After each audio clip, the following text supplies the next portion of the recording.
Welcome to Winter Royalty Night for Kiowa County. The Lady Mavericks are going to be taking on the Lady Longhorns from Hodgeman County. Talked to Coach Durstein earlier today, and he had to say that Hodgeman is a very scrappy team.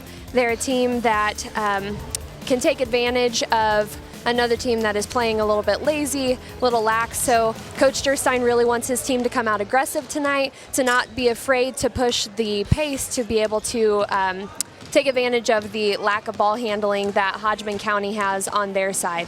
So that's definitely something that Kiowa County wants to take advantage of. They have the experience on their side, and I believe that their record is stronger than Hodgeman County's. One of the things that really stands out is the post play recently at Kiowa County, the post play inside of Oberly and Powell. In Heft, yes. Heft, yes. Sorry, lost your name there for a second. That's all right. They've just really been able to go inside to him recently, and I think Coach Durstein said something about that if they can get it inside to them, that's going to help them even more down the stretch after they. Most definitely, and it's interesting you mentioned Powell because she was out for several games with a back injury, and she is back and really helping the team. She has been leading in rebounds since returning. That has also helped Sierra Lingefelter step up her game as point guard, and really just all the way around. Nicole Ballard's playing better, Madeline Owens playing better. Everybody is just kind of peaking at the right time of year when you want them to peak. So it should be a good game between Kiowa County and Hodgeman tonight. And we are going to send you over for the national anthem soon, followed by the starting lineup.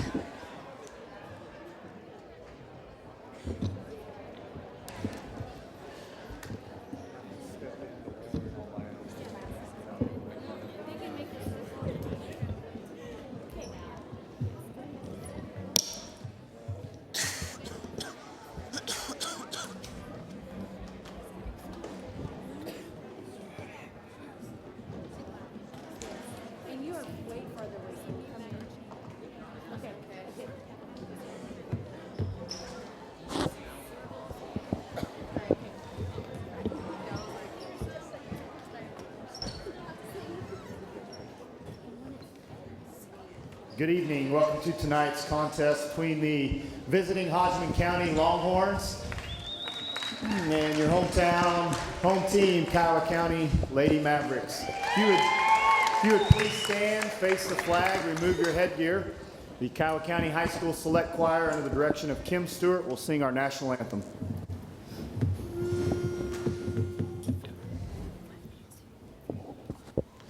Oh, say, can you see by the dawn's early light what so proudly we hailed at the twilight's last gleaming, whose broad stripes and bright stars through the perilous fight o'er the ramparts we watched were so gallantly streaming.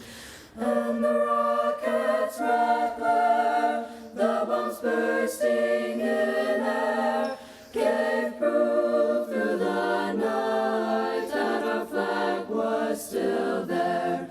Oh, say, does that star-spangled banner yet wave o'er the land of the free? And the home of the brave.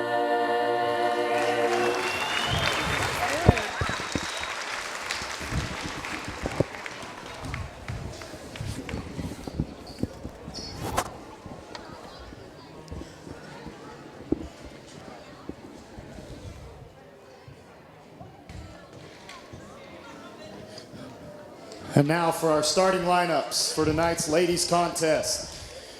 For the Lady Longhorns, number 4, a 5'4" senior, Lissa Setzkorn.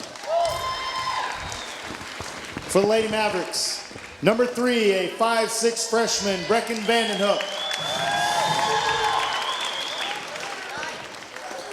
For the Lady Longhorns, number 12, a 5'7" sophomore, Ashley Masters.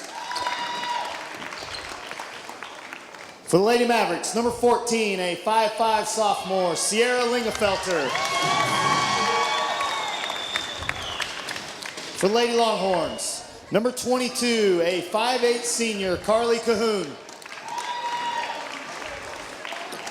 For the Lady Mavericks, number 22, a 5'3" junior, Nicole Ballard.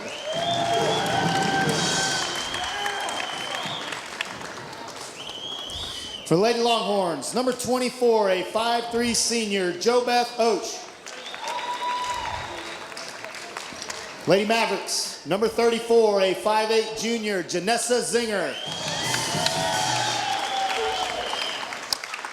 And for the Lady Longhorns, number 31, a 5'6" sophomore, Camille Bradshaw.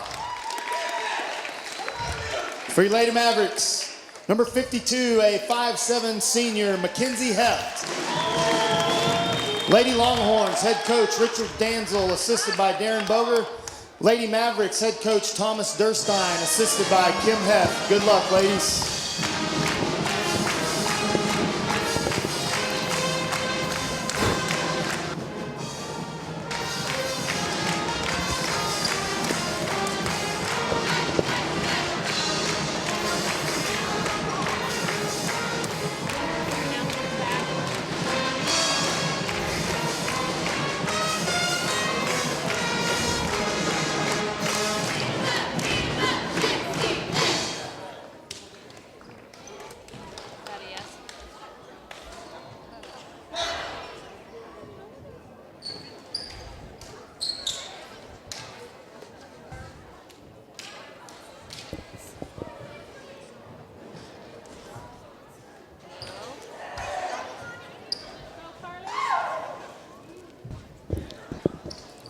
Welcome to this game between the Kiowa County Lady Mavericks and the Hodgeman Lady Longhorns. This is winter royalty night for the Lady Mavericks. They are taking on the Longhorns. I don't believe they're too scared for this game, but they do come out and play a little bit more timid at the beginning of their games, which is something that Coach Durstein wanted to overcome. He actually said that if they were to have turnovers or even silly fouls, he would prefer that over than backing down here at the beginning. He really wants to push the pace and be able to get quick transition buckets. And right as you say that, the Mavericks got that rebound and out to the corner here at half court and straight into their offense really quick. Yeah, definitely. And Hodgeman County did get back on defense at that point. I think that they're prepared for Kiowa County to take it in on the transition. Heft on her first basket goes back to Hodgeman County, and Kiowa County is going to come out in full court press.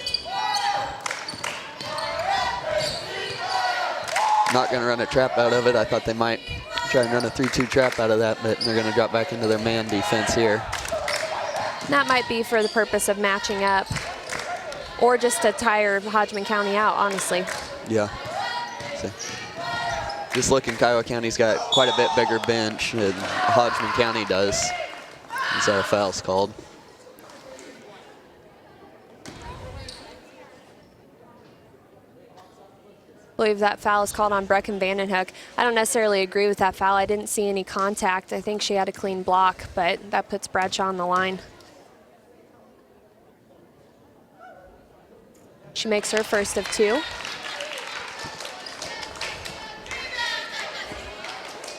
And I know Coach Durstein didn't want Kiowa County to back down, but I don't think that that was even an aggressive foul, really. Bradshaw misses her second, but Hodgeman comes down with the rebound.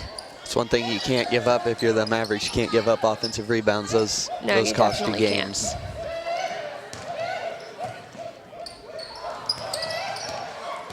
Hodgeman trying to work it around, trying to make something happen against this strong defense. That is a very picky foul. It's the second foul for Kiowa County. I barely saw any contact, but that's the ref saying from the get-go that they're going to call this close and that you're not going to be able to make contact.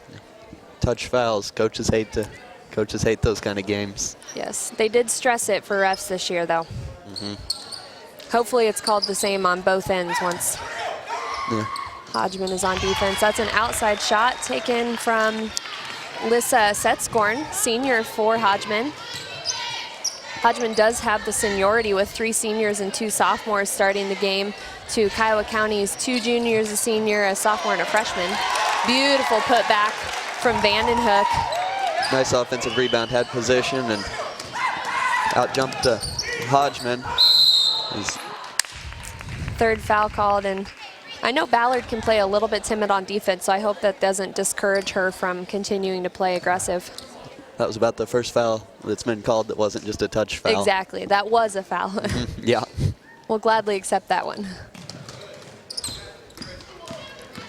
I've seen the difference in games when Kiowa County does and does not full court press, and they just really seem to play better as a team and more like themselves when they do. Nice block from Zinger. Vandenhoek's going to come up with the rebound, push it back to Kiowa County. Pushing the ball up the floor again, trying to get that quick shot. And I'm not sure if it is customary for Hodgeman County to hustle back the way that they have. They've done a great job getting back. Haven't given up that quick transition layup.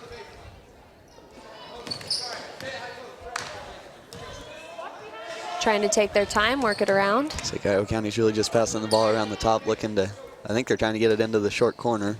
So they do.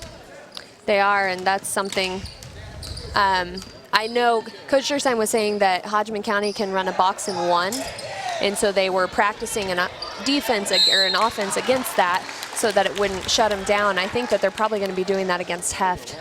And another offensive rebound there by Brecken Vandenhoek, and she'll go to the line to shoot 2. She's an outstanding freshman, a lot of athletic talent. Ashlyn Oberle's about to check in the game. She's really had things click for her the last 3 games, scoring in double digits all 3. Vandenhoek makes the front end of 2. And I think they called the foul on number 22, Carly Cahoon. That's her first. 3 Mavericks take a seat for Owens, Powell, and Oberle coming into the game.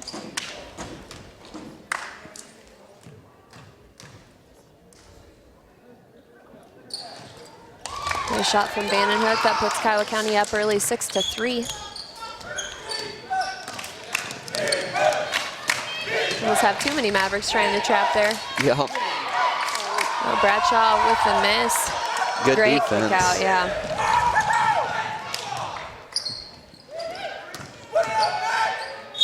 Nice take inside by Heft. She saw the opening and was able to work around defenders and drew the foul. Something her seniority and her experience shows there. Try to fit through the gap and go all the way. And don't worry about the contact, get the shot off. Exactly, and she has the ability to dribble the ball too, which isn't always common for posts. Yeah, it's a nice addition to have when you have a post that can dribble the way she can. Most definitely. Misses her first, which is not usual for her. She does make the second. And Hodgeman County is going to go ahead and call a timeout. Kiowa County's up early 7-3 with 4:41 left in the quarter, and we'll be back after this break.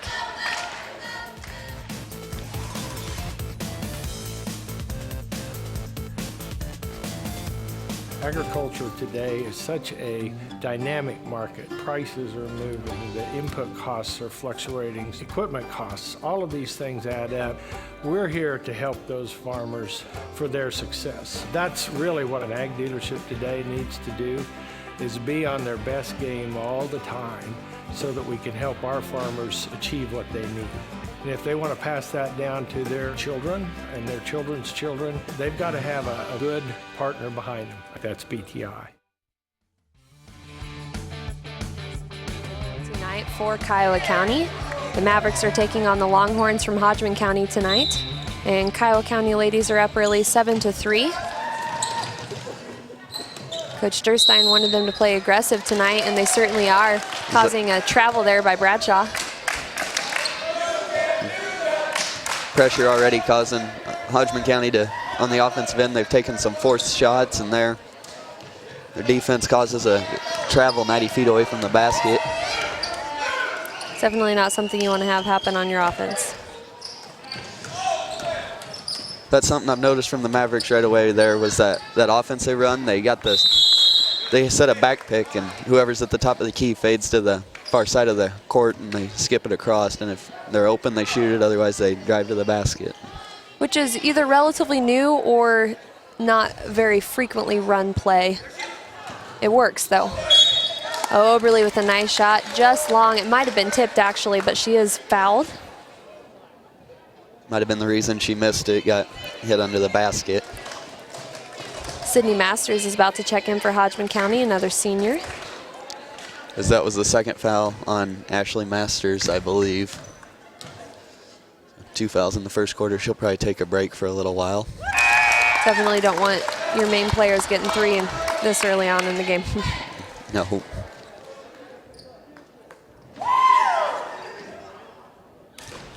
Overly lined up again.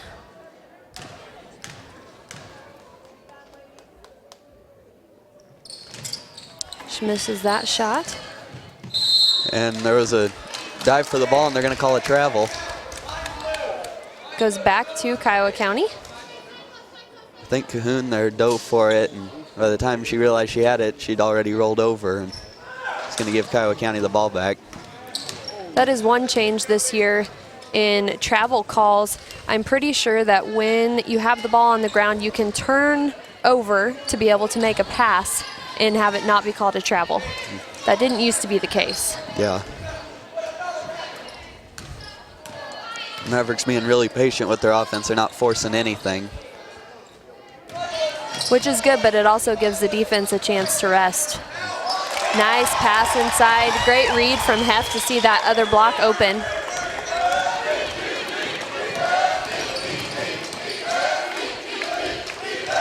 Tough defense by the Mavericks. Yes. Oh, another travel called against Bradshaw. You can tell she's trying to make some options work for her team. Got a noisy Maverick cheering section here tonight. Usually is for winter homecoming. Pass inside to Oberly. That was a nice job by Ballard setting back up. She didn't shoot it, but that's how you get those shot options, is you look for the open spot after you make a pass. Nice outside shot from Powell, though. Toe was just barely on the line. I thought it was a 3. The ref called it a 2. Oh, Owens rather, not Powell. High post, covered by Alex McVeigh. And almost another turnover there for the Longhorns. Exactly. When Kiowa County's clicking, they're, I wouldn't say unstoppable necessarily, but things just go so well for them. They really start grooving as a team. But when it's not, it really impacts them. So I'm glad that they're playing so well together tonight. Hodgeman, on the other hand, can't quite get anything going. Having a hard time initiating the offense. It looks like the pressure from Kiowa County. Trying to work it around, but yeah, once again, almost every ball either is contested or Kiowa County gets a hand on it. And it's going to go back to Kiowa County. Morgan Powell is able to tie it up for a jump ball. Reach in there, and the post brought the ball down. That's something. Yeah, post should not do that. You got to keep the ball up above your head or chin it.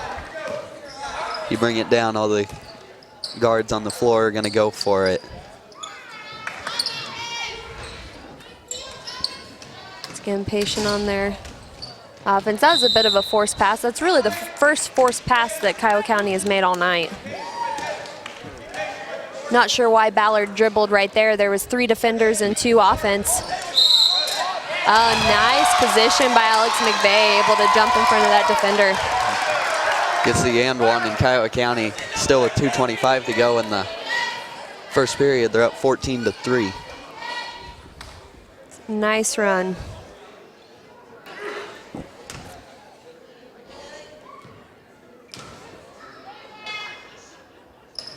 And the free throw is a make.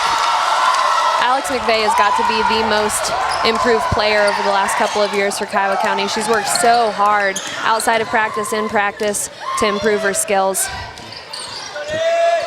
Mavericks are shooting pretty well from the line so far tonight. Just a couple of misses and taking several shots from the line. Makes the difference in this game, and that's a good thing to have working for you on a game where they're going to call a lot of fouls. Nice move there from Alex McVeigh. She used the momentum she already had going. Kiowa County is just really clicking right now. It's something you can't do. You can't let them dribble all the way through your press. No, but Powell was there to pick her up on the other side. It was called a kick, though. It stays with Hodgeman. Zinger and Heft back in, as well as Lingenfelter.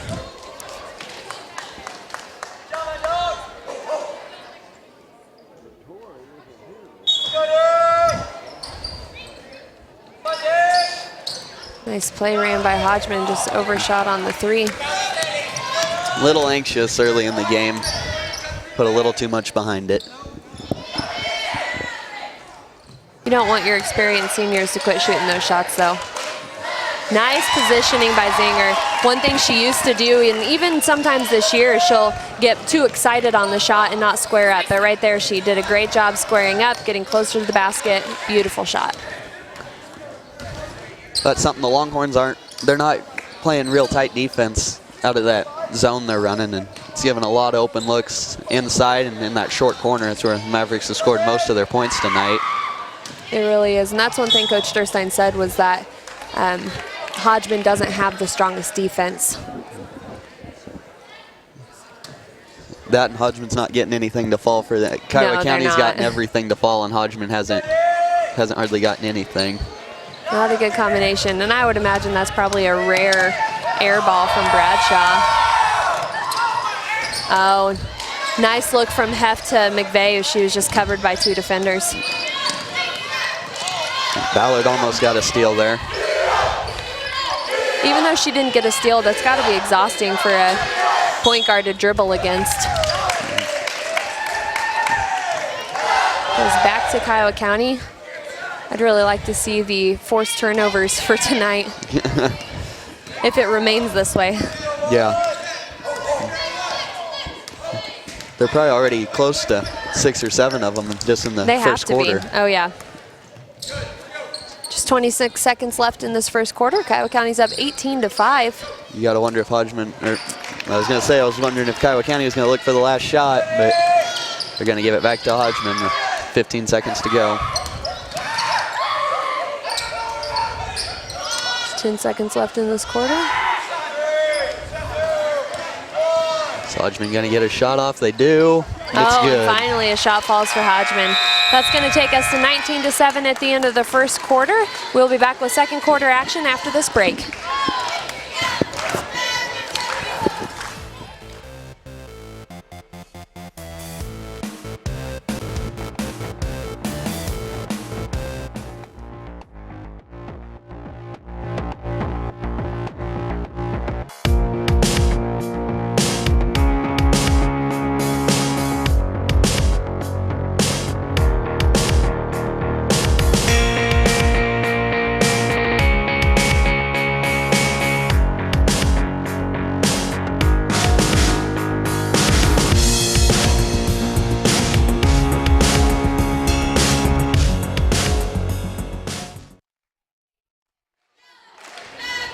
You can connect with us on Facebook, like the Media Center on Facebook for updated reminders about our live stream events. Been an exciting first quarter for the Kiowa County Lady Mavericks. They currently lead 19-7 versus the Hodgeman Lady Longhorns. Was 19-5 there with just a little bit of time left in the first quarter. They gave up a basket right there at the end. And wasn't for lack of defense, though. They definitely haven't relented on that tonight. So Mavericks playing really good defense, and that's the difference in the game is another forced turnovers. Steal there from Vandenhoek. It's stolen right back, though. Good job getting Oaks back. that time. Good job getting back there by the Mavericks to stop the breakaway. It's one thing that they have excelled in all year long is conditioning. They're able to keep the same pace the entire game and eventually wear down the other team. Another jump ball. That one's going to go to the Mavericks.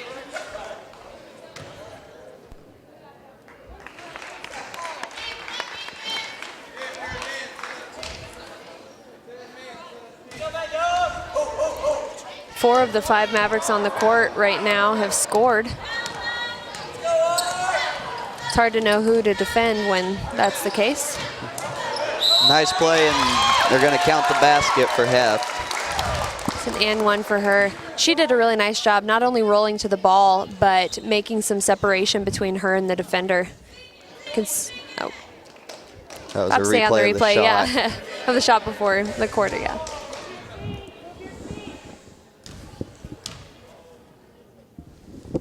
And Heft with 3-point play. That already gives her 8 points for the game. She's been scoring in double digits, but for her to have 8 in the first quarter, that's looking good for her team tonight. She's already outscored the Mavericks or outscored the Longhorns. That's true. Single-handedly, she could be winning the game. She did pick up her first foul, and I think that was a proper call. She was kind of behind Bradshaw and tried to reach around to deflect the ball. Reached over the top of her, and ref's going to call that a foul every time, whether you touch her or not. Or they should. Deep three there by Cahoon. Powell picks it up. Powell has great timing. She doesn't have the height, but her rebounding skills, she just knows where to be at the right time. Hodgeman County switched to a man defense here in the second quarter. Oh, 5 seconds. I think it was just Vandenhoek lost track of what was going on there. Just started dribbling around at the top of the key and got ready to throw it, and ref blew his whistle. That will be interesting to see how them changing to man changes the dynamics of the game. And I think Kiowa County is in zone, yeah. They just have such an aggressive zone, though, that it doesn't give much. Yeah. Very impressed with all 5 players on the court right now, and everyone who subbed in, honestly. Oh, wow. A double bounce there for that. That one was ball about that halfway fell, down yeah. twice, and it finally went in. Oh, that was a forced pass in from Owens to Oberly. I think she saw she was open, but unfortunately there's 3 defenders in between them. You see on the replay. I don't know if I've ever seen that happen before. You've seen 1 bounce to drop, but 2 is quite unusual. Oh, Heft flashed right when Vandenhoek passed it in. She was wide open.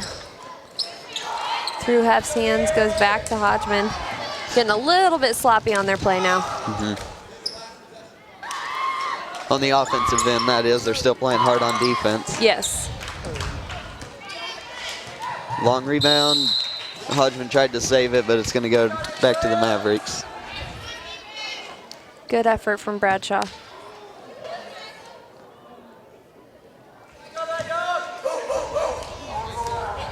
I would imagine if this continues to be the case throughout the game, Kiowa County's bench is going to get to see some playing time. Already up 13 points, not even halfway through the second quarter. Nice taken by Owen. This strip, though, goes back to Hodgeman. Once again, though, Mavericks get back on defense, don't give up the easy basket. Oh, another forced turnover. They've got to be in double digits now for turnovers. You would think. Another loose ball. That was a jump ball going to go to Hodgeman. I appreciate what Owens was trying to do there. I just don't think she had the height to be able to go inside like she tried. Mavericks now back to that press, and it's going to be another foul. Any contact is going to draw a foul right now. Their refs are being consistent from Which the is first good. quarter. Yeah, you don't want them to call it really tight the first quarter, it touches a foul, and then the second quarter start being a rough and physical game, or the second half. Another 3-sub rotation for Kiowa County, keeping their legs fresh. Zinger, Ballard, and Lingenfelter coming back in. It's nice that they can do that. They have a very deep bench. And I know the last game that they played, they won very handily against Mineola, and their JV actually scored several points in the fourth quarter. I think they had a 28-point fourth quarter. Nice look there to Heft as she set a screen and used the roll and found her open backside, and they're going to call a foul, and I guess they're going to call it on the floor before she shot it. I think that might have been their fast break play where they do a back screen. That was just a mistake on Zinger's part, trying to pass into the basket.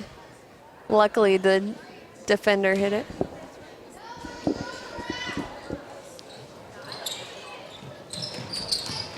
Yep, keeps it alive. Oh, nice pass into Zinger. Not sure what's happening with Zinger right now. She's made a couple silly plays there.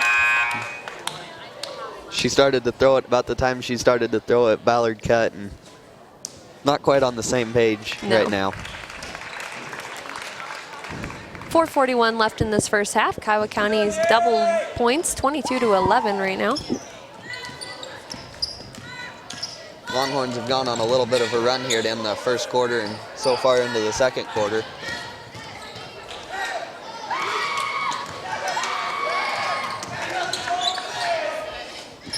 Hodgeman's starting to work the ball around, something they didn't do much in the first quarter. No, there. they look a lot more confident than they did when they first came out tonight. Good hands by Ballard. Another forced turnover there. That would be something that if somebody was keeping track, that'd be a nice thing to see, just see how many they force in a half or the game. I'm sure they do. We probably won't be able to find out until after the game, but it has to be a dramatic statistic tonight. Yeah. Oh, that was a great curl from Hept. I think she was frustrated they didn't feed her. Almost a little trick play there from the Mavericks. Got it to the high post, and 2 or 3 girls ran by and finally handed it off to. Oh, and Hodgeman crosses the line, forcing their own turnovers now. Silly mistakes you can't. Can't afford. Hept is going to take a break. One she deserves.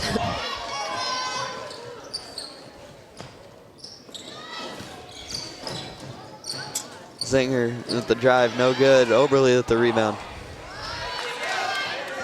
Couldn't get anything to fall there. Got a little sloppy on that play.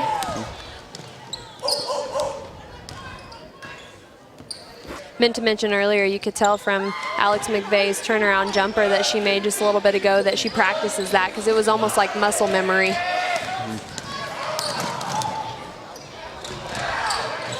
Nice. Oh.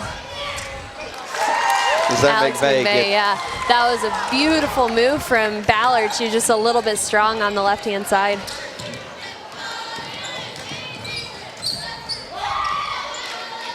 Shot no good, and there's McVeigh once again with the rebound. Mavericks out and pushing it. Nice look from Zinger. Oh, beautiful job. That left hand is giving them trouble. They're doing such a good job on the transition, though. Oh. Oberly just about had her head taken off in that jump ball. Jump ball, a girl reached around her head and had the ball on her head and everything all in one.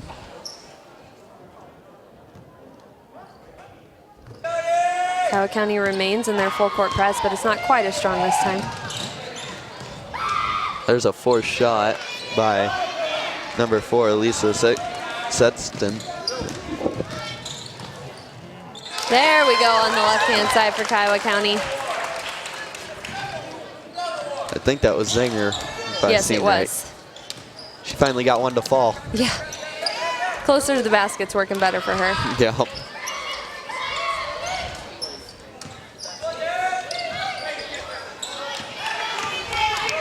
I don't think Kiowa County breathes when they come down with the ball. They immediately push it up the court. That one was coming right for you. It's going to go back to Hodgeman. Mavericks get the rebound and out, and they're out and gone before Hodgeman has a chance to get back. And a 4 substitution here for Kiowa County. Only Oberly remains. So Mavericks really rotating their players around here in the first half, something Hodgeman hasn't really done. The Mavericks able to keep fresh legs on the floor, and Hodgeman's playing about the same 5 or 6 girls. And as aggressive as they play, that's something that's good because they can work so hard and know that they're going to get a break.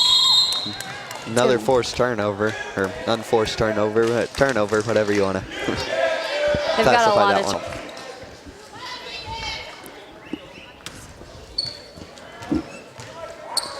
Just 1:49 left in this first half. Kiowa County leading 28-11.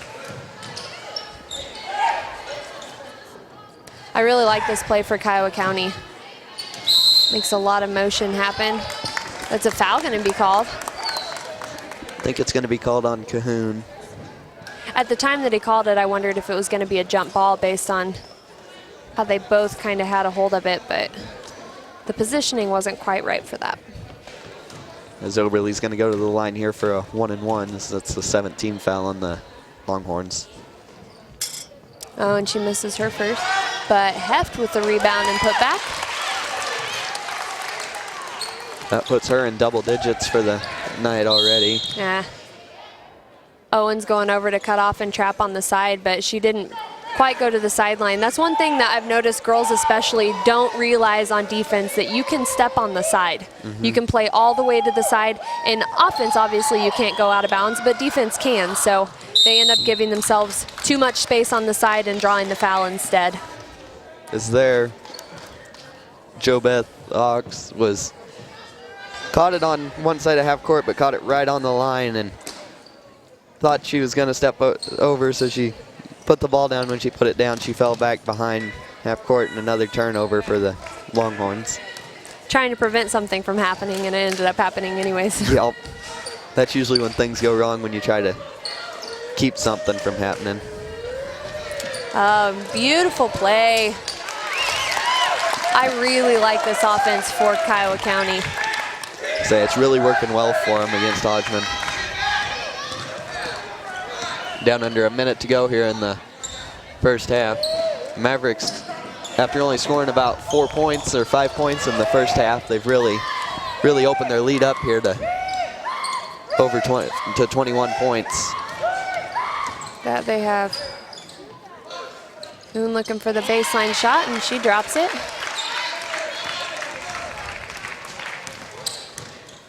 You gotta wonder here if the Mavericks up like they are, if they'll hold for the last shot or not. Nice move by Heft, just couldn't get it to fall.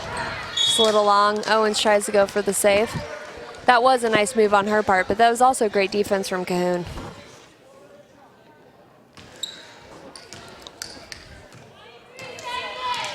Hodgeman's probably going to look just for one more shot. You think they would? They want to try to give they want to let the Mavericks get the ball back and try to open the lead up anymore. Little two-person game at the top of the key. Three-point shot taken, but off the mark from Hodgeman. And just 1 second left. Pal's going to put it up. That's going to take Kiowa County into halftime with a commanding lead, 32-13 over the Hodgeman Lady Longhorns. We're going to take a break for half and bring you back with the third quarter.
When I text while driving, I put myself and others at risk.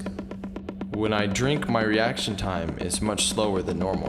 When I allow my friends to distract me while I'm driving, I'm at fault too.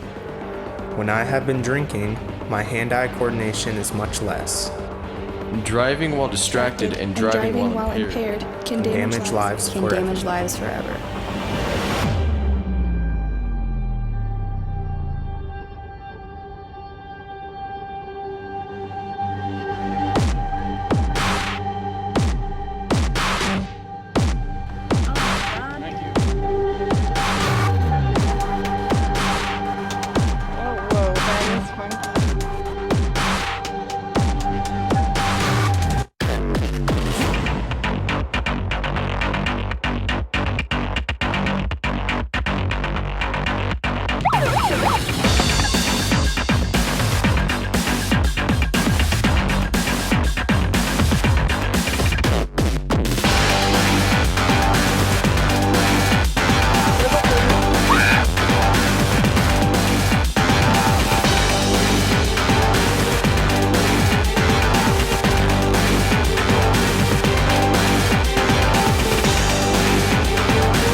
Are you ready? Protection Kansas!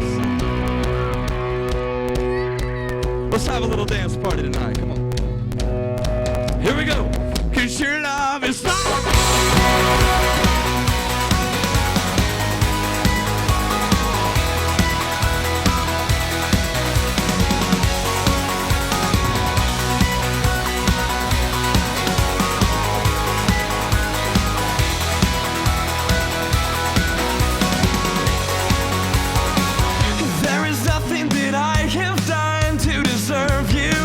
or the way you love me, 'cause there is nothing compared to you, oh, your love.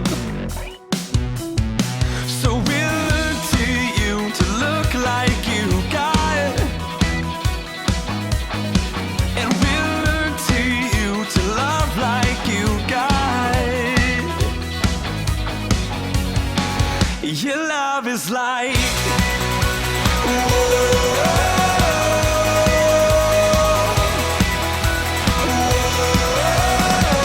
Your love is like,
fist up, say, in my heart beats for you.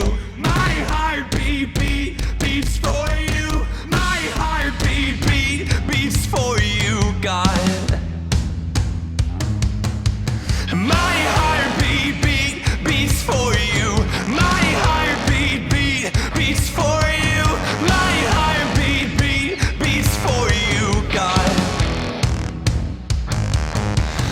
My heart beats for you. My heart beats for you. My heart beats for you, God. Your love is like,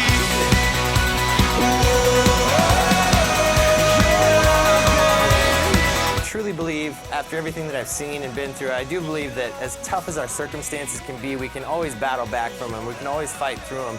And I always like to say that this is a rebellion, because I believe we can rebel against our circumstances. We can rebel against those negative inner voices that pull us back and hold us down. And we can rebel against those negative labels that other people put on us sometimes. And what ended up saving my life and giving me back my life was to get outside myself and truly think about others and how they feel, not just once in a while, but all the time.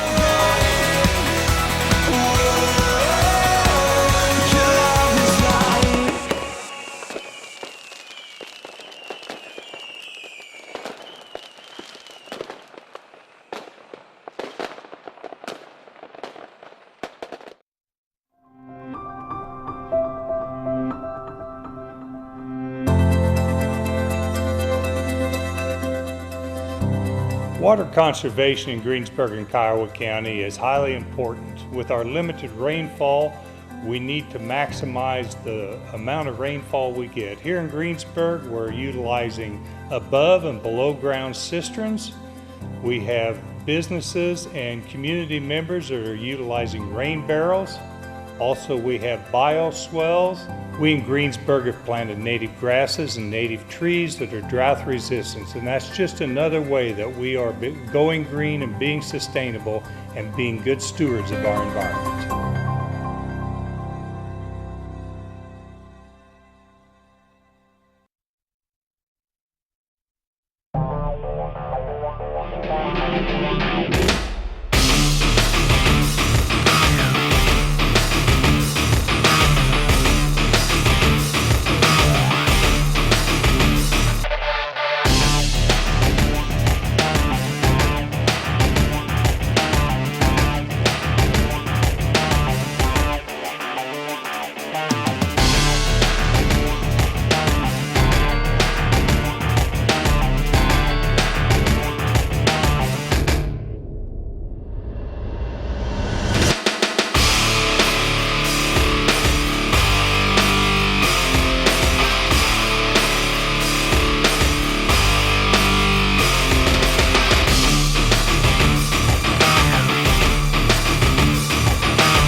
Welcome back to this game. You can follow live coverage for Ingalls versus Kiowa County on January 19th. Game tonight is, oh, I was gonna say. I think the next game is going to be the 23rd for Kiowa County. I was gonna say, I think we're a little bit past that, but. A little later than January 19th.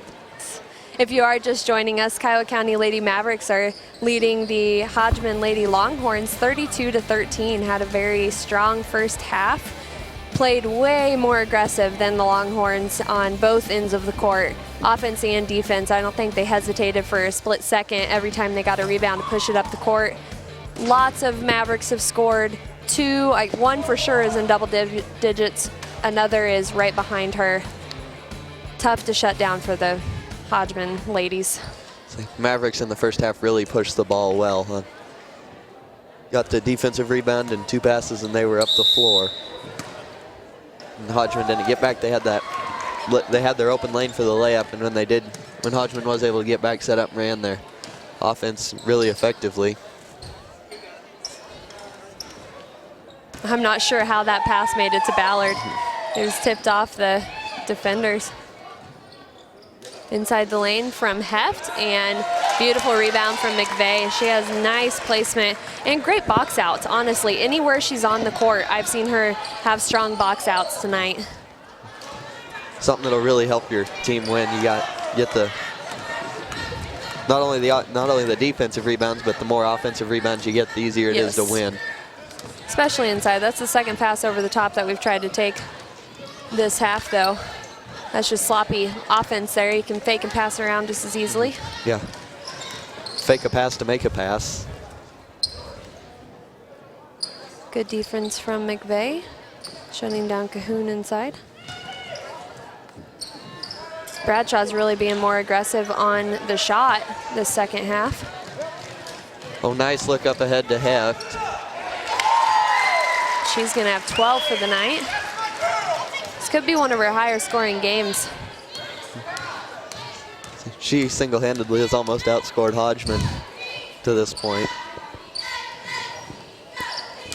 Not very many people can say that they've outscored the other team in a game. Reach-in foul, they're going to be called on Zinger, I think. She was trying to help, but it was a little bit of a lazy help because she mostly just went in with the hand rather than moving all the way over to defend.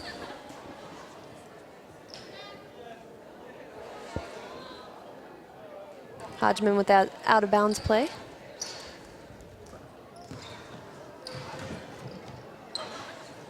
I think she shot that one over the, might have shot that one over the top of the backboard. She was way down under the basket. She really was. I was surprised when she took that shot she was going to be able to, but. Zinger just about crossed the line trying to get Lingenfelter's attention on the pass in.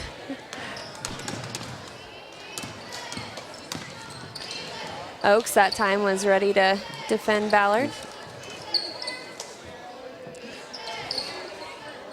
Oh, that should have been a foul. Cahoon reaching all the way across McVeigh. They're going to call a foul now. Away from the ball under the basket. It was on set scoring. I think she was trying to follow through on defense. Ended up making some contact.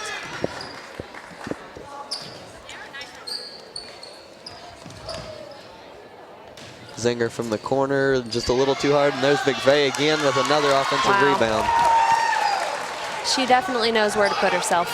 She's got and she has 13, yeah. 13 points, and most of that's been off offensive rebounds, offensive rebound putbacks.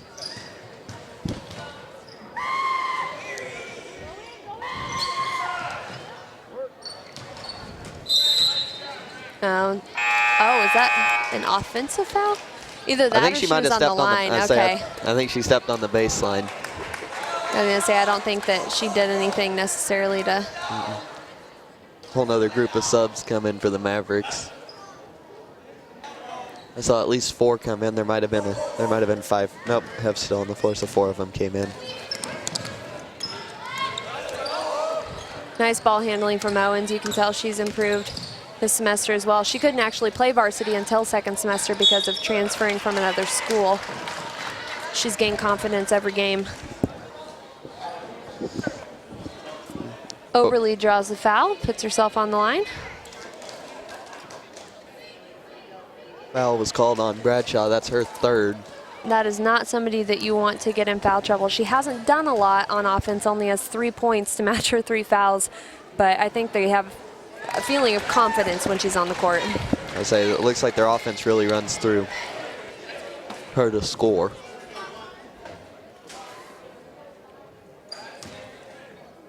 But when you have 13 as a team, 3 points is one of the leading scorers, so. Yeah. Just a dry night for Hodgeman. As Oberly hit both of her free throws there.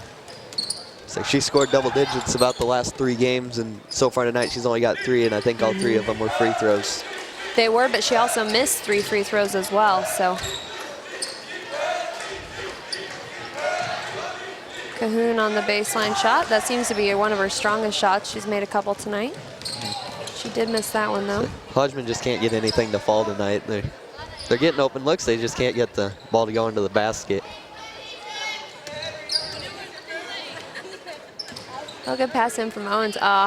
It is deflected. I think maybe Bradshaw just had her hand on it enough that could never secure it. Oaks looking to make something happen here for Hodgeman.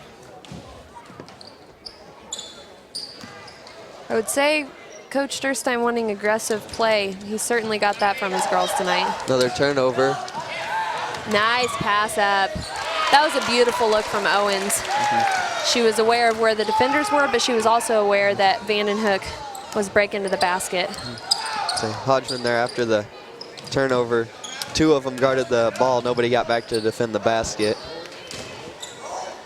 That might have been kind of a forced shot there from Hodgeman, and the ball's on the floor. Tried to strip Powell. It is going to go back to Kiowa, though.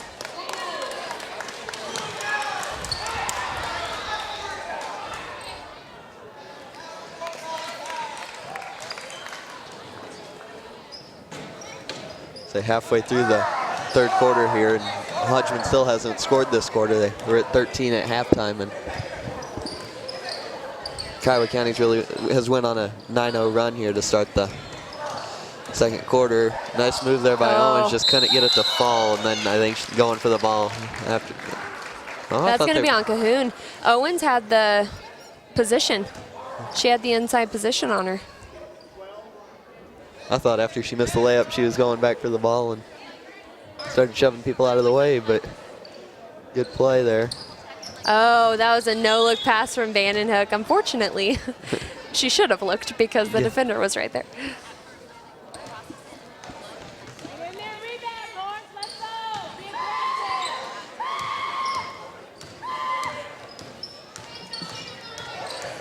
Mavericks now, and I think a 1-3-1 on defense, if I saw that right.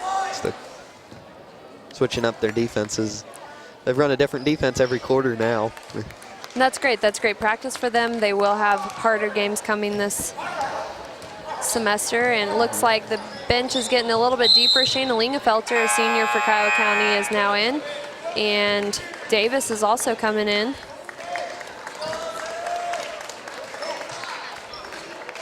.327 left in the 3rd. Kiowa County is up 42-13. These are 2 games in a row that they have had huge leads. I do not know how Cahoon came down with that. Oberly was fighting hard for the ball. Oberly had a hold of it. Oberly basically had a hold of it with one hand. Somehow Cahoon was able to pull that one back. Oh, that is going to be...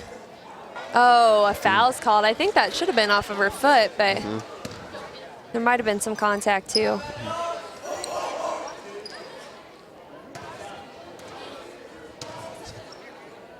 I think that one went against Owens. That's going to be her 2nd.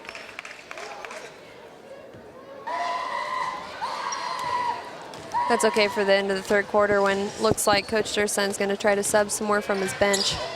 As they when some of the 2nd and 3rd string players are going to start seeing some time, 2 fouls in the 3rd quarter is not a big deal. No, it's not. It is fun, though, that the aggressive play hasn't let up at all, even with 2 bench players in and now 3. Owen still trying hard, diving for the loose ball out of bounds. That's what you like to see. You're up almost 30 points and your player's still playing hard. Exactly.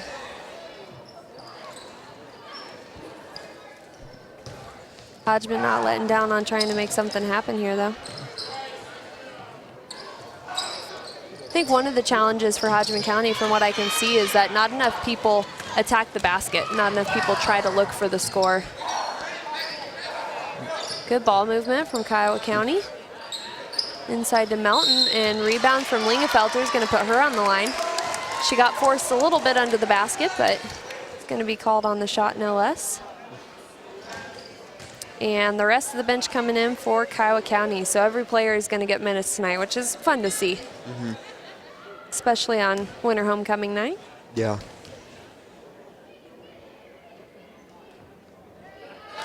Free throw off the back of the rim, no good for Lingenfelter. She has a very nice free throw shot, actually, but coming cold off the bench, it's hard to get into a rhythm. Say, hard to get into a rhythm after being on the floor for a minute and a half. Yeah. But she makes her second. She's a homecoming candidate tonight. So are they doing that in between games? Or are they going to do that at halftime of the boys' game? They do it at halftime of the boys' game. Outside shot from Cahoon, falls, I think, or is that? Oh, Masters. They look similar. I say Cahoon's 21, Masters is 12. There's Lingenfelter again. That's great to see seniors getting some play-in time that normally don't and having great success on the court. Foul's going to be called against Lingenfelter now, I believe, yes. And Bradshaw's checking back into the game with 3 fouls here. It would be smart for whatever Kiowa County player is against her to just take it in. Not that we necessarily need to foul out one of the better players, but.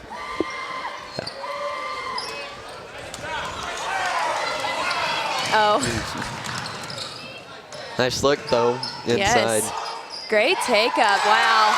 I'm so impressed with every player for Kiowa County tonight. They're all making such smart decisions, getting good experience, and they don't look timid. I remember coming off the bench as a freshman and being so nervous that I could hardly function. They're not afraid to go at the defender or make a pass the length of the floor either. No, they're not. As there, Erickson came flying in from half court to try to get that rebound almost. If anything, I'd be a little frustrated if I was Hodgeman County right now because they're being played just as tight by basically JV from Kiowa County right now as they were for varsity. So 1 minute left in this third quarter. We're going to take a break.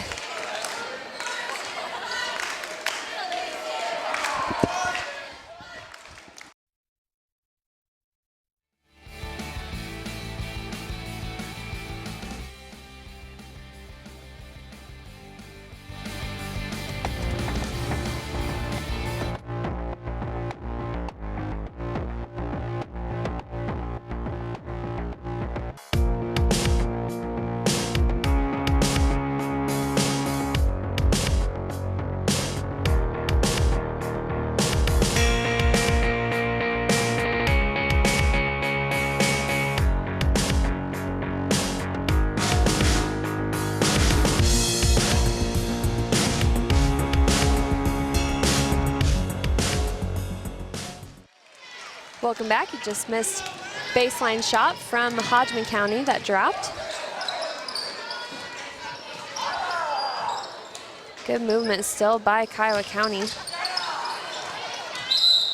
Lingenfelter, though it was deflected, was able to take another shot attempt. Does go back to Hodgeman though. I think they called a foul on Lingenfelter there going for the loose ball. And that might have been right. I wasn't paying quite as close attention to that. I saw it go out of bounds and I looked away. And good collapsing defense from Kiowa County. one of the very few offensive rebounds that Kiowa County's given up tonight. And that's got to be, the offensive rebounds for Hodgeman County's got to be less than 5. Oh. Woo! Oh, I thought Merrickson was set there on that, but ref called it a block. She was pretty close to set, but she dropped her shoulder right before Hodgeman County's goon dropped, or Masters. I keep doing that. Masters dropped her shoulder right before she made contact. That might have been to protect herself too. It probably wasn't intentional. 21 and 12, and they do look a lot alike. Yes. Nice fast break from Kiowa County. Melton there. Yeah, Melton's a quick player. Definitely knows how to break toward the basket. And that's going to be the end of the third quarter. Kiowa County up 49-21. We'll be back with fourth quarter action after this break.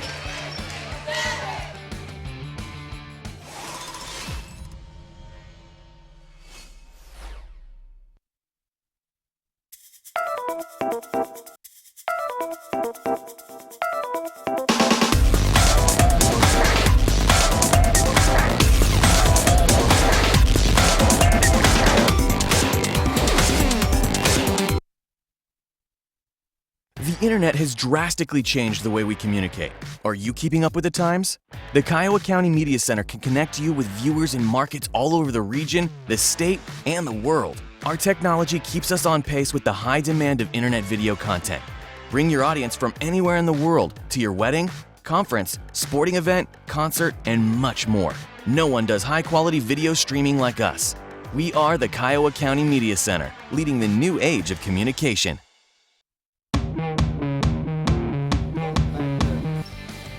The Kiowa County Maverick. Welcome back to the Kiowa County Media Center. Screen repair, call Mike McBeth, 620-723-1117. Repair for smartphones, iPads, iPods, anything you need a screen repaired for, he's the guy to call. Start of the fourth quarter here, as that was Masters there, got open in a corner and hit a jumper from the free throw line, or the short corner. Some of the Maverick starters back in here at the start of the fourth quarter, up 49-23.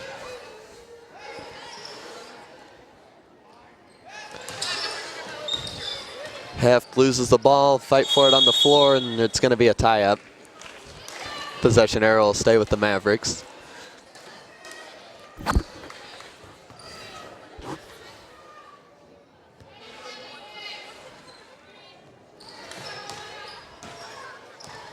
The Mavericks here working the ball around the top of the key.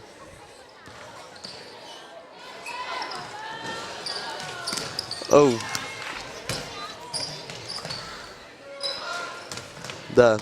There's Masters with the jumper, missed that one short. Fight for the rebound, Cahoon with the offensive rebound, puts it up. No good.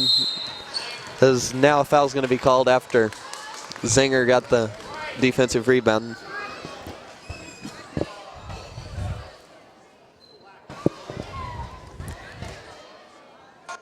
I was in the bathroom. I ran as fast as I could.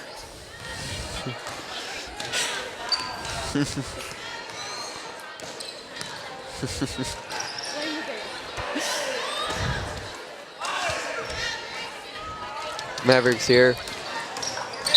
Vincent, there's going to be another touch foul called. I think that one's going to go against Masters.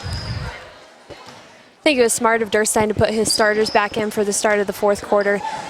Over a quarter is a long time to leave them out of the game. Yeah, give them a little more playing time, and especially on winter homecoming night. It's hard contact under the basket.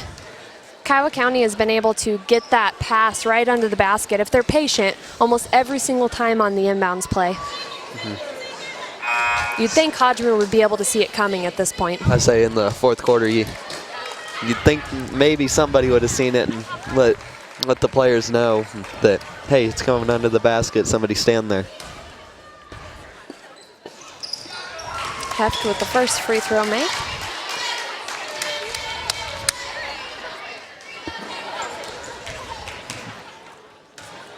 hefts up to 12 on the night. Rebound goes back to Hodgeman.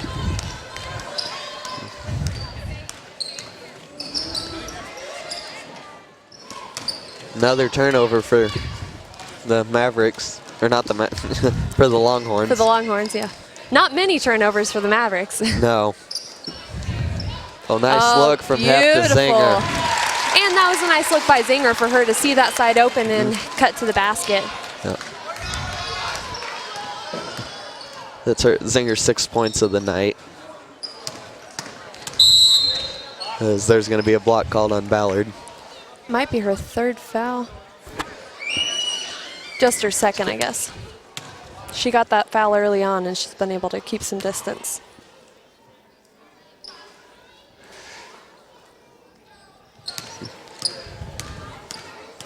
So Hodgeman County tonight, I think, has only played 8 girls so far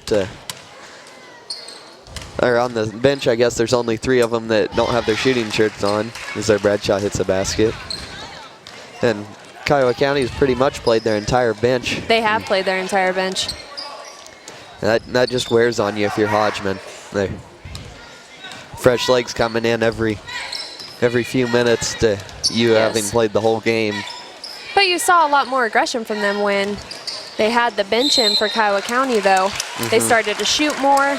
So I don't know if that's a confidence thing or if there's that much difference in the defense for Kiowa County that they had that many more opportunities. That could be the case. Yeah.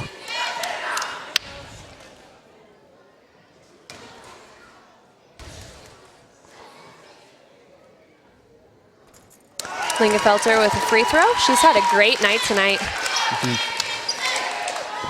I think that's her 4th point of the game. If I nope. Her fish. She looked a little embarrassed on that one, but she was able to save it. Just claim getting a little tricky there. Yeah. And she's going to get called for a foul here, as Kiowa County's going to bring in a whole nother group of subs. That is an interesting move here by Coach Scherstein. He's going to put Alex McVeigh in with this group. And I think that's wise. You definitely need a post in still. Yeah. Yeah, you don't want 5 guards out there. Which this group does have the speed that they don't necessarily need a post with the fast breaks that they pull off. Yeah. Good job by 4 of the starting 5 coming off to the bench.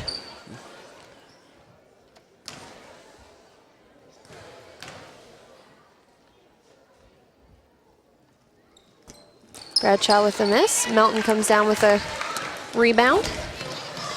Cecil pushing it up the court. Oh, nice look by Erickson to McVeigh. Nice. Good passing. You can tell that the team overall is taught well because there's very little change in at least the technical aspect of the game between the end of the bench and the front of the bench. I think Bradshaw thought there was somebody standing beside her or behind her and was going to let that one go, and nobody was there and just bounced out of bounds over her head.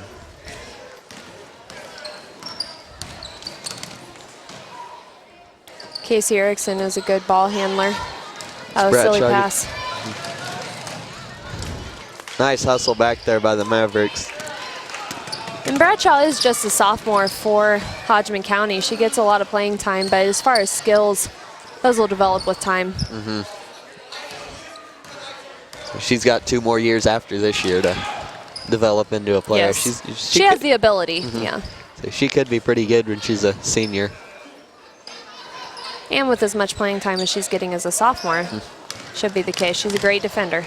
Yeah. McVeigh. I think that was just a mishandle. She was headed in a different direction than she wanted to be, but went ahead and took the shot. As they're going to call a foul here on the Mavericks, I think.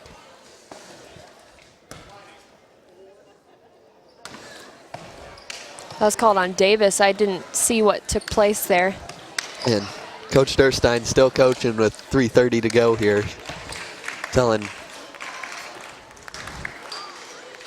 Erickson and Cecil over there on the side what to You like to see that in a coach, that even with your JV in a varsity game with 3 minutes to go, he's not sitting down on the sideline and just letting them run around. Well, and this is his future. I mean, once you get, granted next year he's just losing Lingenfelter and Heft, but these are the girls that are going to see the playing time, going to get the minutes, and the more experienced they are when they get to that point, the better off they'll be. And it doesn't look like they're going to lack much from the girls that they have now.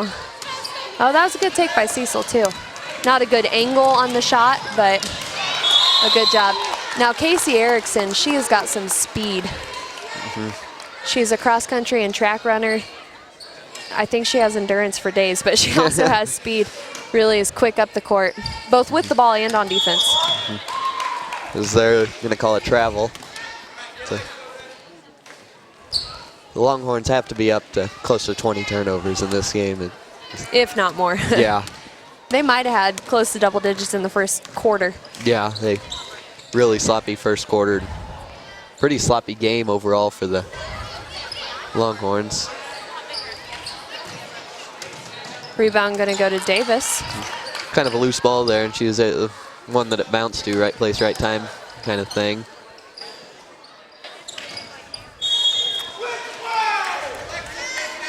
One thing I am impressed with this younger Kiowa County group is they appear to want to attack the basket.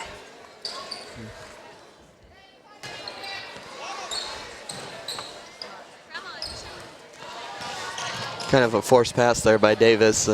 Mavericks lucky to get that one back. Their passing could use some improvements, that's for sure. Because there's a really nice pass to McVeigh, who now has 17? Yeah, Yep. she's going to be leading scorer. Outstanding night for her. 3 points shy of 20 for the game for her.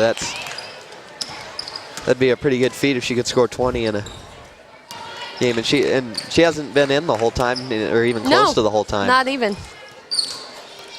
That one almost bounced off one of the players' shoulders into the basket.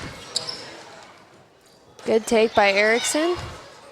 It's off its mark, but 46 seconds left in this game. 46 seconds and still a lot of running up and down the floor for both teams. Which is nice to see. Oh, that could have been a foul against Alex McVeigh. But the thing about that is that used to be all of her game. All of her play was swatting at the ball, didn't have good position, didn't box out, just tried to smack it every time. And for that to be the only time that happened this game, that's good. As there, Erickson dribbles it off her foot, and it's going to go out of bounds. Give the Longhorns the ball. Down under 10 seconds. So Longhorns going to get a shot off here. And she's blocked by Erickson. Kiowa County is going to take that game 58-27, the second game in a row with such a dominant lead. Definitely showing a good spring semester for this basketball team for Kiowa County. Stick around for the boys game after this, including winter royalty crowning at halftime. This is Kiowa County Media Center.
will be 5 lucky golden ticket winners. Sound like fun? All right. Thank you, everyone. Enjoy the show.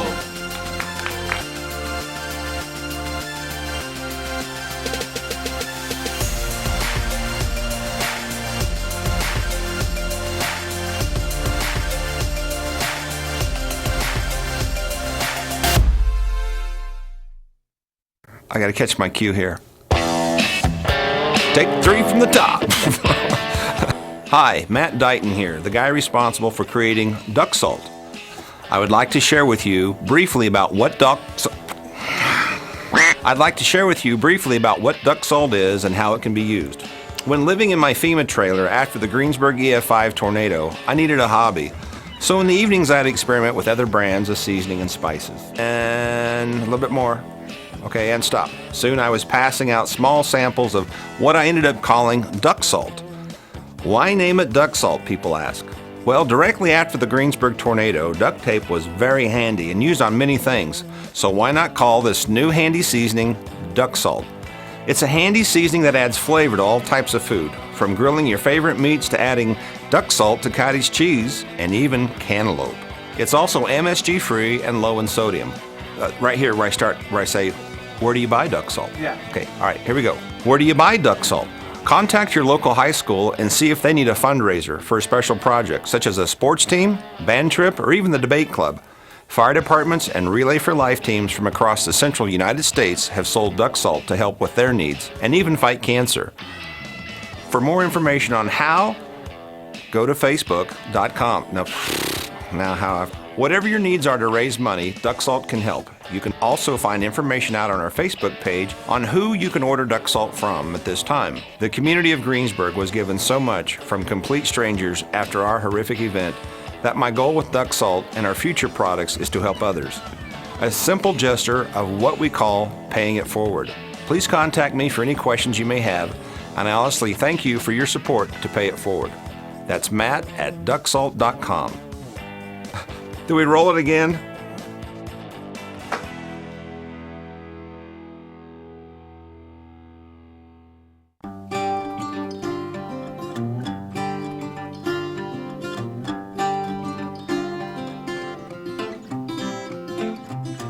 BTI is a 4th generation John Deere dealership.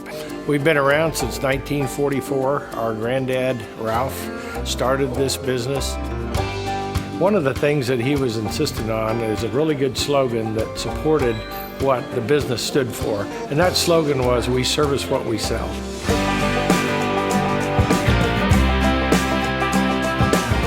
Anything that we are going to sell to our customers, we have to make sure that we have the right service in place to take care of the products. We have a lot of in-field service trucks, so that if something goes down, a farmer has a breakdown in the field, or a cutter, some kind of operator, we can get there quickly and get them back up and running. If it's a bigger repair, we can get them into our shops with large overhead cranes and take care of things very quickly as well.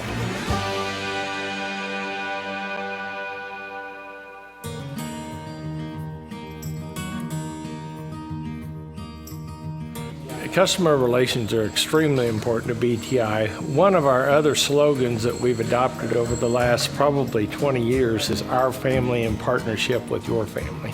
In other words, we see our customers as our partners, and we want to be side by side working with them, helping them to find solutions to their problems, because that's what we're all about. It's a partnership.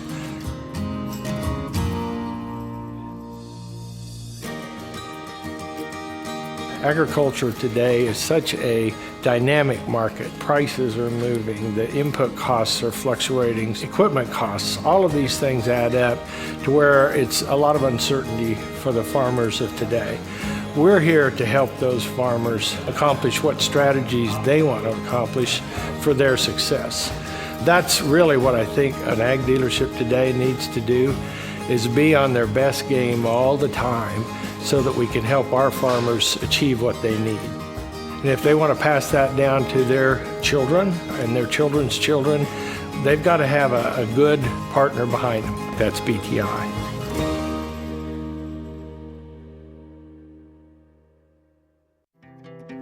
Kiowa County Pharmacy, you are more than a label on a bottle, more than a new prescription or a refill. Every patient is considered a friend. Hi, my name is Julie Keaton, and I'm your local pharmacist at Kiowa County Pharmacy. In a small community, it's easy to become friends with all of our patients. We take pride in providing the medication you need so you don't miss those moments you need to be healthy for. We offer free mail and home delivery right to your door, and our prices are competitive with all the name brand stores. We accept most Part D and commercial insurance plans and handle the hassle of transferring your prescriptions for you. Next day arrival of medicines not in stock will help keep you on schedule. So come by and say hi. We're located in the Kiowa County Memorial Hospital. Kiowa County Pharmacy, your friend, your pharmacy.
You pick up the pieces and throw them away, and then you make plans to start over. Oh my, so much has changed as a result of it. You know, I think it built bonds between people. It just strengthened relationships. I know it strengthened my faith. You know, if God could take us through that situation and bring us out on the other side of it and have things be better than it was before, you know, how can I not trust Him with anything else that I have to be concerned about? I think that we are doing very well as a community, but I think that it takes its toll that I don't know that she'll ever quite get over.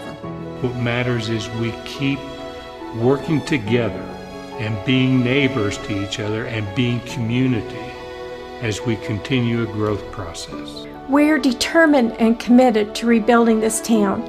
It won't be easy, but I know that we'll be an adventure worthy of our investment. We're not working to build this for something that we may enjoy. It's like the trees we've planted in the yard. We may never live to enjoy the shade of those, but we plant them for the future, for our grandchildren and our great-grandchildren that will hopefully carry on the life and the vision and the wonderful family-oriented community that this is.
Here in Greensburg, we have 4 businesses that have wind turbines that provide a sizable portion of their electrical consumption.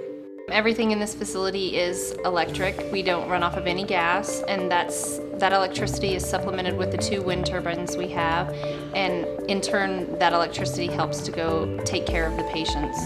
Also, the Greensburg Wind Energy Farm generates all the energy consumption for all the citizens and businesses here in the city of Greensburg, and that has helped the city maintain those stable electric rates for all its citizens.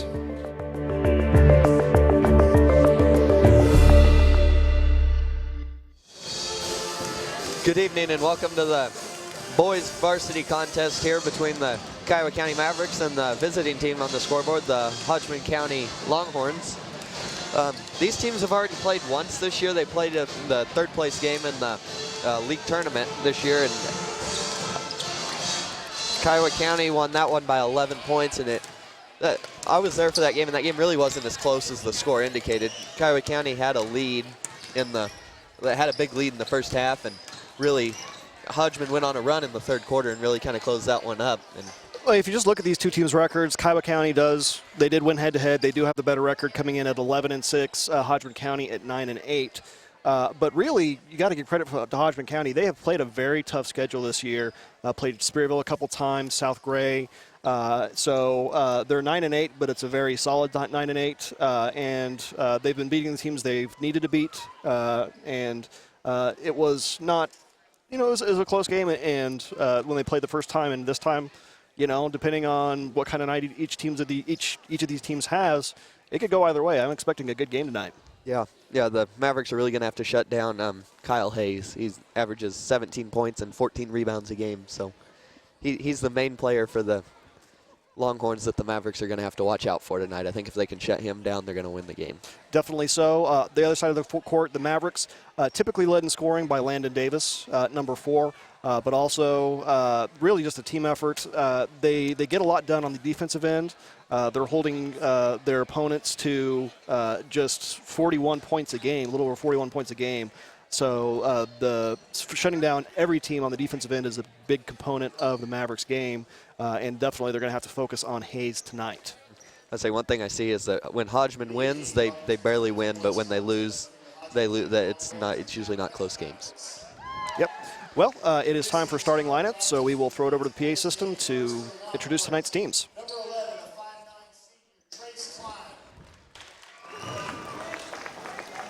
For the Mavericks, number 2, a 5'10" junior, Frank Cuevas.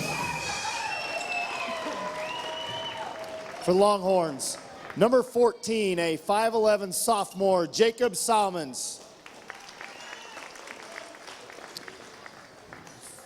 For the Mavericks, number 4, a 6' senior, Landon Davis. For the Longhorns, number 14, a 5'11" sophomore, number 20, a 5'8" senior, Nick Shue. For the Mavericks, number 5, a 5'10" junior, Henry Cuevas. For the Longhorns, number 32, a 6'4" senior, Kyle Hayes. For the Mavericks, number 15, a 5'8" senior, Ben Spainauer. And for the Longhorns, number 45, a 6'3" junior, Bryce Harms. And for the Mavericks, number 40, a 6'2" senior, Tegan Elgood. Longhorns head coach Trent Bright, assisted by Ronnie Deal. Mavericks head coach Zach White, assisted by Dave White. Good luck, gentlemen.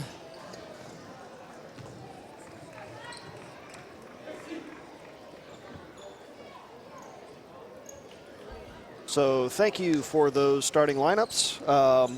Just kind of continue a thought you had started before we went to starting lineups. Is Hodgeman County, they're typically kind of winning close, and when they're losing by a lot. Kiowa County, kind of the opposite true. When they're winning big, but conversely, they have quite a few losses that were fairly close, and they were right into the very end. Yeah, Kiowa County averages 14.1 points a game over the season, winning by. And Hodgeman County's 8/10 of a point plus minus over the year. But again, some of that can be attributed to Hodgeman County has played a little bit of a tougher schedule this year. So I say Ness City and Ness City twice. Ness City, very good team. Spearville, of course, Kiowa County's played Spearville twice. I say they played South Gray twice, Spearville once. Tough schedule for Hodgeman. Yep. Just set here for tip-off, and Hodgeman County's going to win that. Mavericks look like they're going to come out in a man-to-man, not a real tight man-to-man, kind of sagging off a little bit. And there the Cuevas brothers together get a steal, and Frank's going to go in for the layup, and it's good. And a very big part of Kiowa County's game is those quick hands, especially of those Cuevas brothers out in the front court. They're tough to stop when they're having an on night. That it's going to be tough for to stop them. So that's a three-pointer good by Bryce Harms. Yeah, three-pointer by one of the bigger guys for Hodgeman County. I say at 6'3", he's a post that can shoot the three. Always very dangerous. That's always tough to guard around when you've got somebody that's 6'3" tall and can shoot the three. So Frank Cuevas couldn't get that one to go, and the other Cuevas, Henry, tried to run that one down, couldn't quite save it.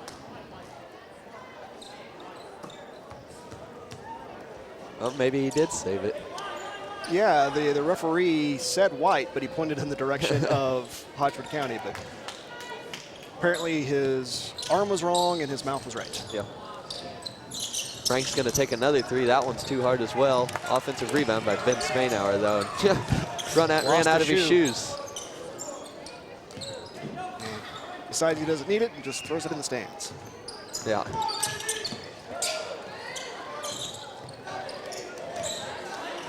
Coach White kind of amused by that one. He's smiling over there on the sideline as Ben threw it off to the side. One shoe, no shoe, two shoes, doesn't matter. Ben's still in there fighting to try to get that rebound. Didn't even bother lacing them up more tightly. Slipped it on and ran back down the floor.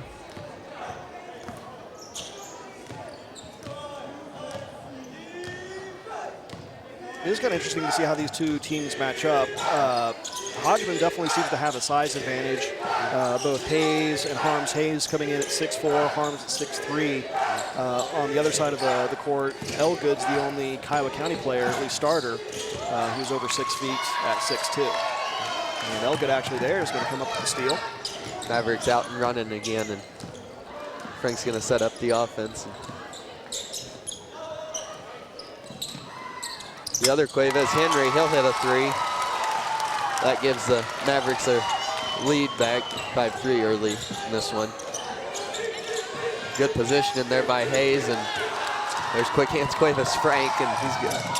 Nice move, just couldn't quite get it to fall. Yeah, nice handling of the ball there, getting around the defenders, just couldn't finish off the drive. Longhorns really patient in their offense. They're trying to get it inside the Hayes there. And looks like they're trying to go inside and out. It's the easy three to get, the inside out one. Or the good three to get, I guess. It's not necessarily the easy one. As there, Salmons hits a jumper from the free throw line. And I believe Hodgeman County is going to call a 30-second timeout here. So the game tied early, 5 minutes to go in the first quarter. The Mavericks, or I guess it's been Frank Cuevas on defense. I think he's already gotten 2 steals in this one. And yeah, it's been the Cuevas brothers show here early for the Mavericks. Again, on defense, definitely Frank also had the drive finishing off after one of those steals. And then Henry with that three, just that last trip down the floor for the Mavericks. Yeah, I'd say Frank had 2 open looks from the three-point line, just a little hard on both of them, maybe a little anxious here to winter homecoming night. You want to come out and impress, and a little over anxious, shooting a little long. You know, threes are hard to make in the best of times. It's better to be long than short earlier in the game. As the game goes on, you're going to lose some legs and they'll start falling.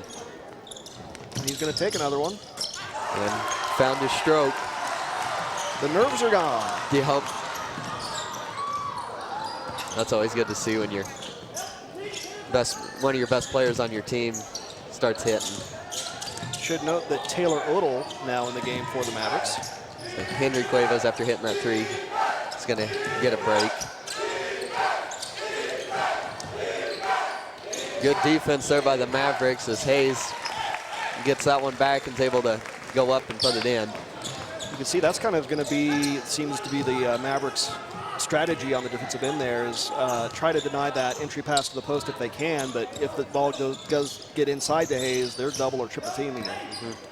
But he's able to power through that time for 2 points. So Hayes he's a pretty good player for the Longhorns, able to make stuff happen.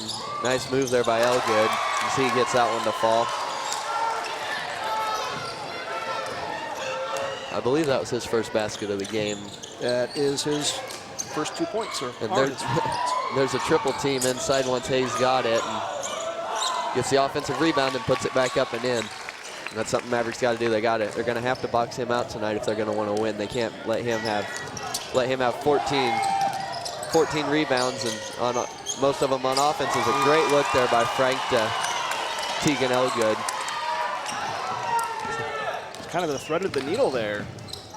Kind of a backdoor over the top pass there, and he'll get the steal on this end. He read that one all the way, and it's going to go in. Can't get it to go, though.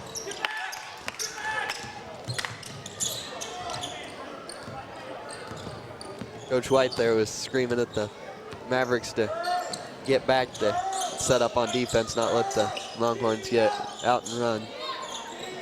It looks like they're going to let Shu, if he wants to, they're going to let him shoot that outside shot. They're not going to play him tight, and that's going to be a foul called on, I think they're going to call it on Elgood. He thought he was set on that one, and ref said otherwise.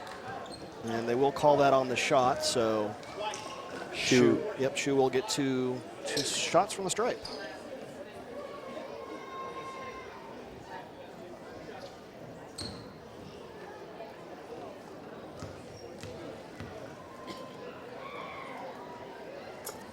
Shu hits the first one. He's one of the many seniors on this team for Hodgeman County, if I count right. I think they've got 7 or 8 seniors, I think, if I counted right. 3 in the starting lineup. That would be Klein, Shu, and Hayes. All starting seniors for the Longhorns. Second one, no good, but Ben Spainauer got the rebound, and Mavericks up and pushing it. Hodgeman County didn't turn around, and I believe that was Odell that took it all the way. Yep, his first 2 points. And the Mavericks going to come out here in this half-court trap that they like to run. And good job by Hodgeman to break it, and ball being tipped around, now blocked, but it got blocked right back to Hayes, and he got another basket out of it. Not going to see Hayes being blocked by a point guard too often, but that's what happened there. Oh, hard hit there for Odell as he took it all the way to the basket, and he come up grabbing his knee there. He jumped up in the air pretty high and came down pretty hard. I think the foul was called on Nick Shu. Yep, that's both his first foul and actually the first foul called on Hodgeman County this game. Free throw's good by Odell. Really not too many whistles, just 2 fouls on the Mavericks and 1 on Hodgeman County, and we're most of the way through this first quarter. Kind of the opposite that it was in the girls' game. They called a lot of fouls in that early on in that one. Both teams were in the bonus in both halves. Odell's second free throw's good too. Mavericks 3-point lead. Going for a little forecourt pressure here, but jumper no good there, and yeah, that's I think Infield. it was Infield. William Infield in the game now, coming down with that rebound. Turned to throw it to Frank, trying to get it up, down and out quick, and good play there by one of the Hodgeman defenders to tip that one away. Davis going to pull up, drain it. He's got a really nice shot. A lot of confidence, too, to be able to step up there and hit that. And there's a steal. And he's going to go all the way. Good. And when he's on, the Mavericks are very tough. Yeah, he's almost already in double digits just in this first quarter. Yep, all the way up to 9. And there's Odell with a steal, and he's going to be fouled. He'll go back to the line for 2 more. Mavericks pressure D kind of getting to the Longhorns here at the end of the first quarter. As it had been a pretty close game till the last minute or so. And depending on how these free throws go, Mavericks could find themselves with a double-digit lead. Really high-scoring game here in the first quarter, 20-12. Not very often you see 20 points in a quarter by one team. And that's especially true for the Mavericks, who, as we kind of mentioned in the pregame, are a very defensively minded team. They're still scoring 55 55, points. yeah, 55 a game. But, you know, right now they're on pace for 84.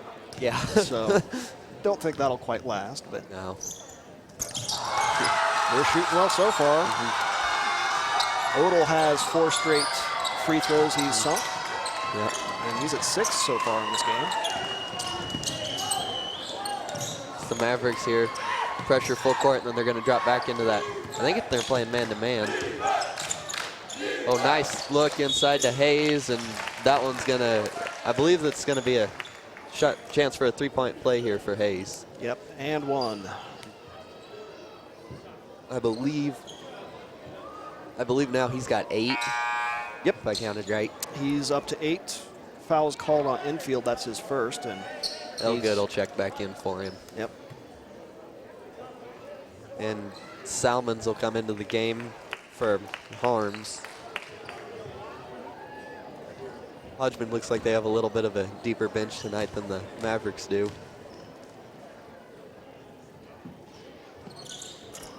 Second one's good, or the and one's good for Hayes. Frank Cuevas will bring it up. Odell, he's got 6 straight points for the Mavericks. And he's actually up to 8 total.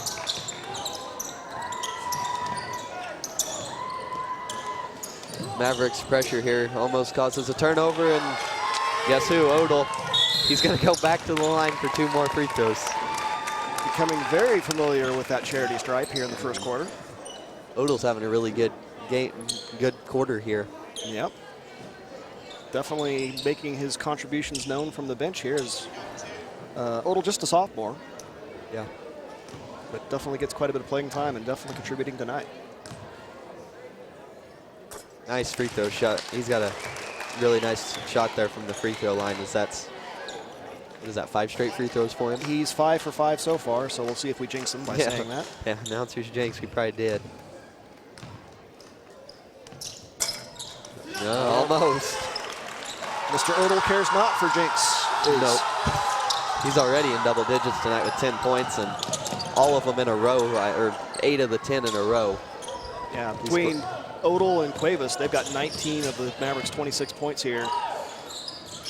3-pointer long. Odell hustles for it and goes into the crowd to try to save that one. And couldn't quite get to it in time.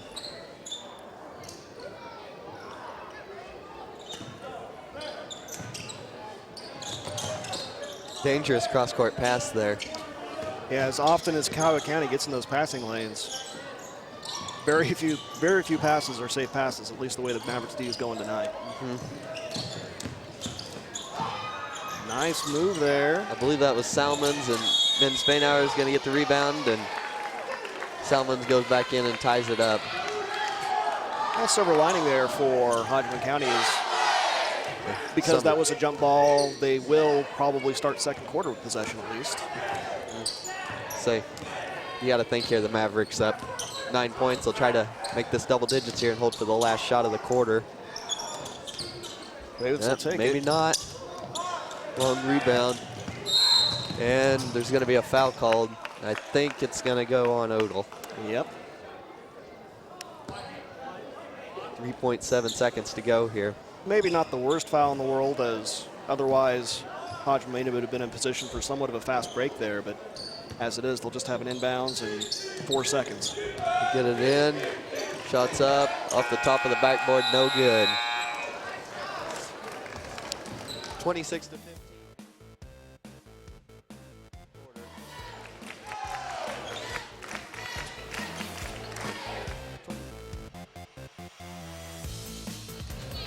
We'll be back after this break.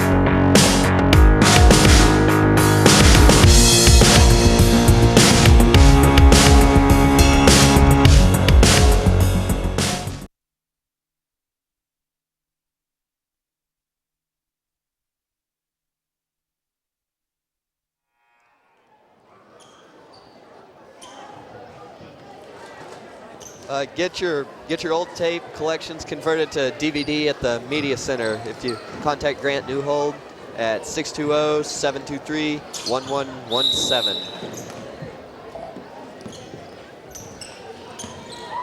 We're back here at the start of the second quarter here as the Mavericks put up 26 points in the first quarter. And Odell had 10 points, 8 of them in a row for the Mavericks. And when you put up 26 points in a quarter as the Mavericks did, and Landon Davis got the rebound there. And speaking of him, he high point scorer for the Mavericks this season, and he didn't score in the first quarter. Yeah, he hasn't put the ball through the hoop at all tonight. This is pretty amazing. I swapped in, and this is pretty awesome. I haven't seen the Mavericks play like this all season long. Yeah, I don't even think Landon took a shot in the first quarter. And Henry Cuevas was only in for about the first minute or two of that game. Or minute or two of the first quarter, I should say. It was really the Frank Cuevas and Taylor Odell show. Taylor has been lights out tonight. About 3 steals and 8 straight points for the Mavericks.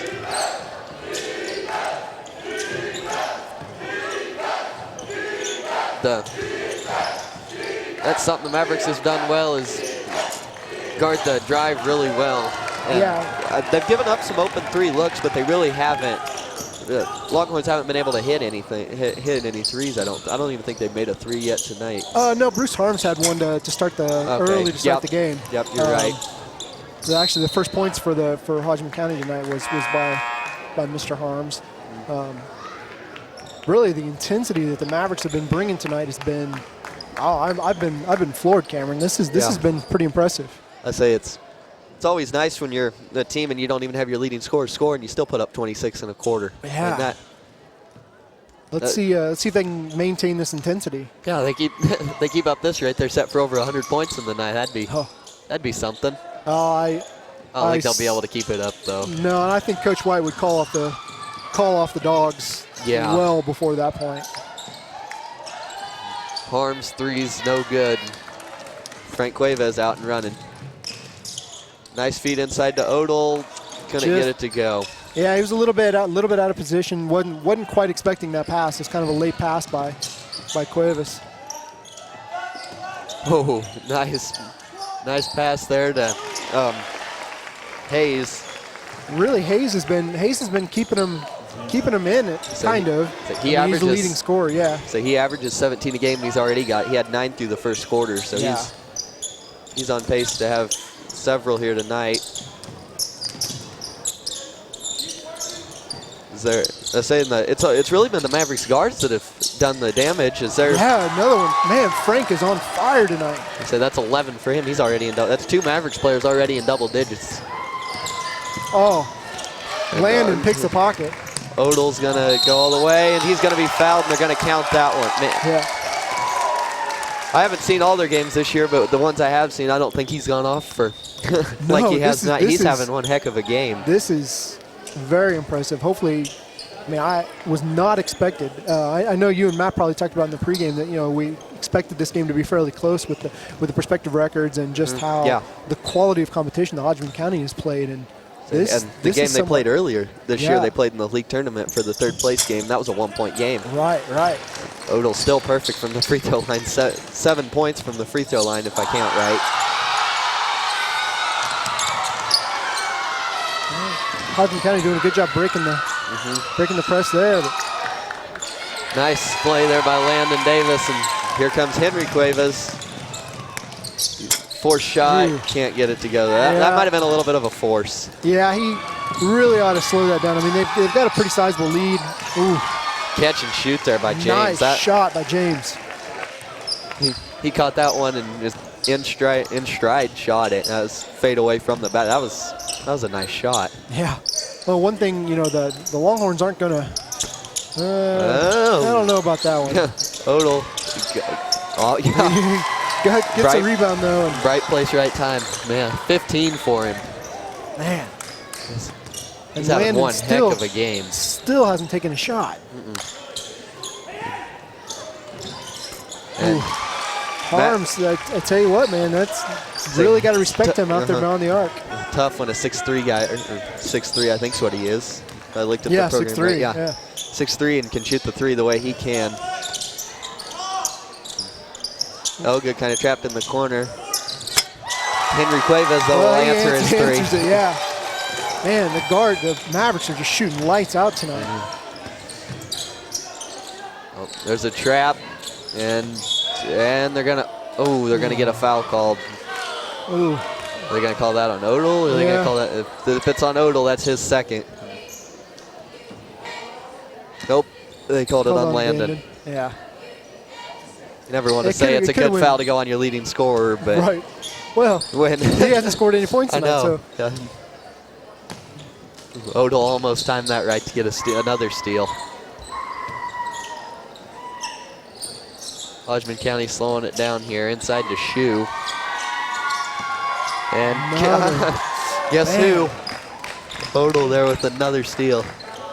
He's the early player of the game for the Mavericks. Yeah. I think they're going to call a foul on Nick Shoe. Yeah. As Frank comes back in the game. Oh, maybe. Jumped the gun a little bit. And now he's back in. Give Landon a break. Yeah.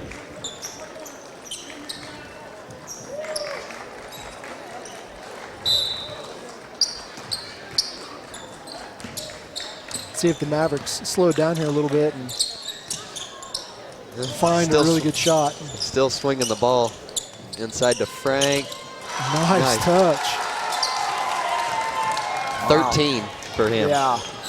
Between him and Odell, they got 28 of the 38 for the Mavericks. But really, defensively, the nice move there. Good move under the basket by Haynes. He's really, really good job fighting through the defenders and getting a layup there. 13 for him. He's matched Frank basket for basket. And nice reverse there by Elgood. Landon liked that one on the bench. He jumped up and and there's a forced turnover. I'll tell you what, these Longhorns are starting to look a little frustrated. They're a really, really good team, so I don't expect them, to quit it all. But you can really kind of see the frustration on their faces. Yeah, as there you saw the reverse layup by Teagan. Elgood. Down to 2:30 to go, and the Mavericks have 40 points already. Henry's just a little bit off tonight. He hadn't been able to. I think he's 2 for 3 now from 3-point range. Nice pass by Shoe to Hayes. Couldn't get the touch. That's something I haven't seen yet. Is the Longhorns really crash the offensive glass? They shoot and there's 5 white jerseys around the basket. No black ones. I mean, and we played Hodgeman earlier this year, and that was something that they really did. They really crashed the offensive glass, but they're not doing that tonight. Landon, he's going to put up 3 shots here on this possession. And finally got. It's finally got to go to a little the bit of line. contact there. So Yeah. Three shots for him after not shooting for the first. yeah, first what 15, 16, 14 minutes and Mhm. some odd of the game. Yeah. Yeah. No shots, and he gets 3 of them in one possession. Now he's going to go to the line for a chance for 2 free throws and shooters roll. First point of the night. Yeah. I don't know what he averages on a night, but I'll bet it's more than what he's on pace for right now. Odell gets a break here as infield comes in. And Ooh. can't get it. Nice play there by Henry Cuevas. And they're going to call a foul on the ground. Yeah. I think that's going to go on Trevor Briggs. Might be wrong, though. Yeah. Oh, the officials are going to converse, and they're... William Infield back in the game for the Mavericks. that's going to be a 1-and-1 now for Henry Cuevas. There we go. He's got a nice shot. It's kind of flat, but it's a nice shot.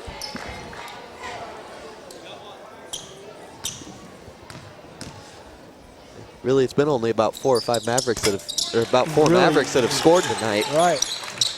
I guess 5 if you count. Really, I think the thing the Mavericks have been doing really, really well tonight is their defense has just been dominating.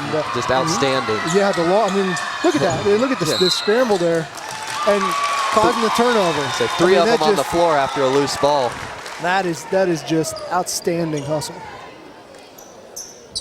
Outstanding hustle by the Mavericks. See if Coach White slows him down here a little bit and lets him take the last shot. Only about a minute left. Yep, Frank will pull up. Well, how can you tell him to take the last shot when he's feeling it and gets a look like that? Shoe trapping the baseline, is able to find Briggs.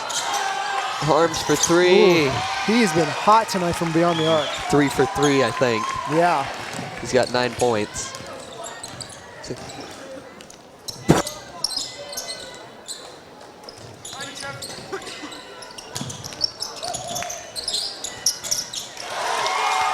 Nice drive there by Henry. Not too bad defense by the Longhorns. Yeah. That one was poked free and going to bounce on the baseline. And 35 seconds to go here. You got to wonder if the Longhorns will hold for the last shot here as Cameron Conrad and Taylor Odell check back into the game for Landon Davis and Henry Cuevas.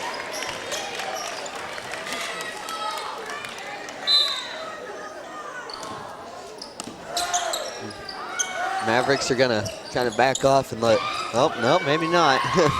Thought maybe they were gonna be content to sit back there and let Hodgeman take the last shot. Ben went for that one and couldn't get it. Nice. That's gonna leave an open layup for Salmons. Nice drive by Jacob. He did a good job cutting in there along the baseline. Yeah, now Coach White's telling him 1 shot. Inside to infield. Good ball movement down to 5 seconds or so to go here. Skip, you got to think he's going to take that, and he is. No good. 2 Mavericks players there at the end of the quarter grabbed the ball, and I think if one of them would have grabbed it instead of both of them, they might have been able to get a shot off. But Mavericks crowd fired up here as the 47 points in the first half. That is, wow. Yeah, 26 in the first quarter. Yeah, this is definitely going to be a shootout here. I say you think that the. Okay, well, we're going to take a quick break here, and then we'll come back for the homecoming festivities. You're watching Maverick Sports.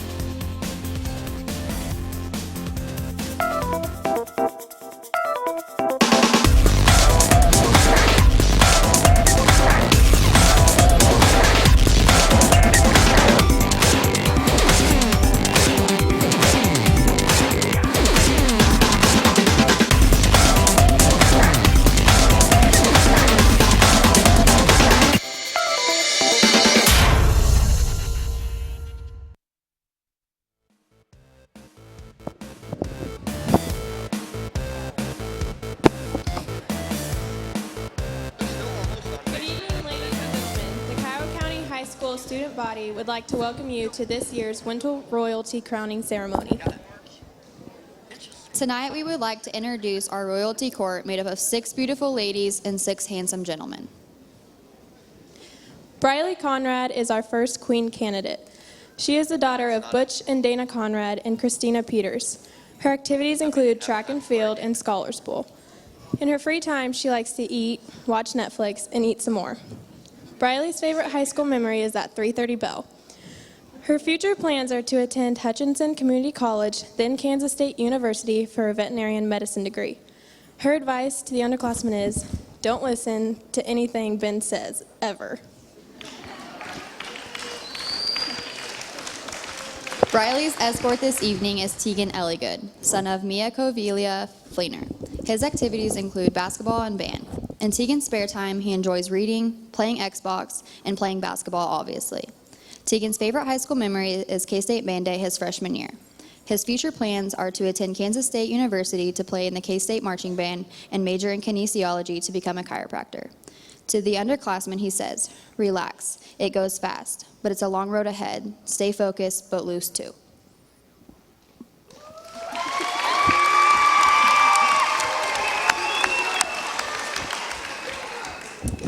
Our next queen candidate is Shayna Lingefelter, daughter of Brad and Casey Lingefelter. She participates in volleyball, basketball, select choir, FCA, and National Honor Society. In Shayna's spare time, she enjoys reading and going to Dodge City on the weekends with their best friends. Her favorite high school memory would have to be cheering for the boys' basketball team with Tiara. Shayna's future plans are to go to college and major in elementary education and become a kindergarten teacher just like Christy Heft. Her advice to the underclassmen is create time to study even when you feel like it's unimportant. Also, make time for memories with your friends so you have good times to look back on when you're older.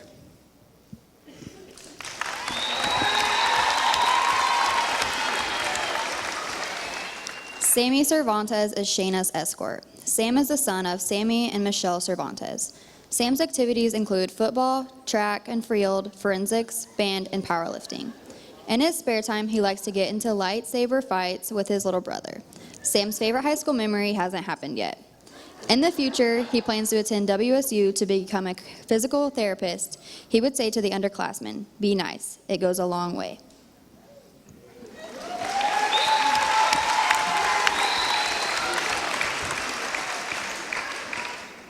Our final queen candidate for tonight is Tatum McKinney, daughter of Theron and Michelle McKinney and Diane Siebel.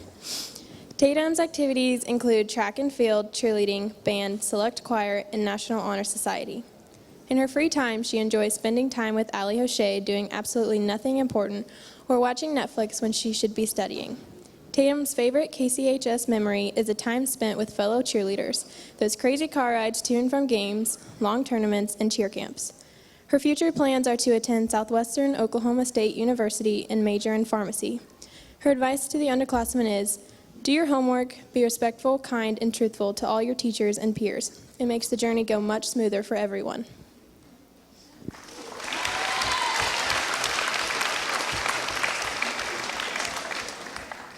Benjamin Spainhauer is Tatum's escort. He is the son of John and Rosa Spainhauer and Aaron Einsel. His activities include basketball, Scholars Bowl, Student Council, National Honor Society, and Maverick Match. In Ben's spare time, he can usually be found in the pit at Reggie's Pizza grinding away on the make line. His favorite high school memory is 4th hour weights. In the future, he plans to attend Wichita State University until he hits it big and wins the lottery. He would say to the underclassmen, there are 2 rules for success. Number 1, never reveal everything you know.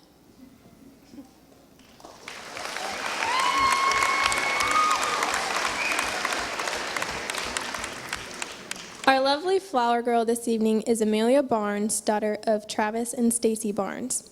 Amelia's favorite color is pink, and kittens are her favorite animals. Her favorite food is mac and cheese and spaghetti, and when she grows up, she wants to be a nurse.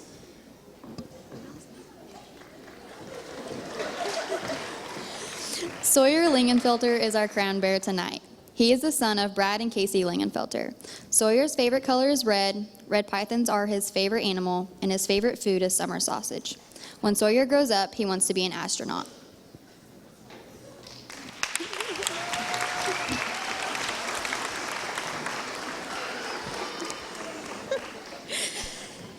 And now the moment we've all been waiting for. The Kiowa County High School student body has voted, and your 2016 Kiowa County High School Winter Royalty King and Queen are Sammy Cervantes and Shayna Lingenfelter.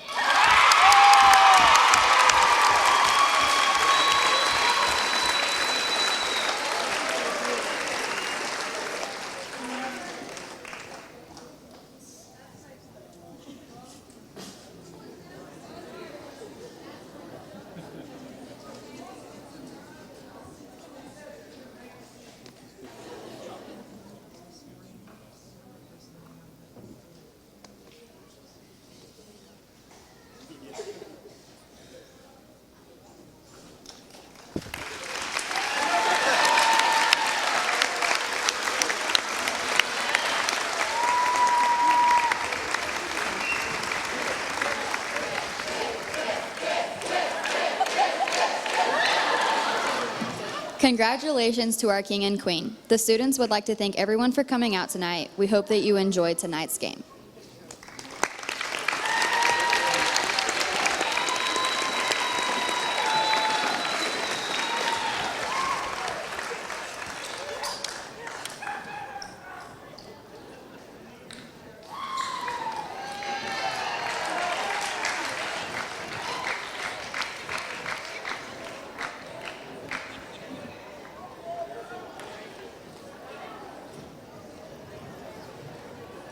The internet has drastically changed the way we communicate.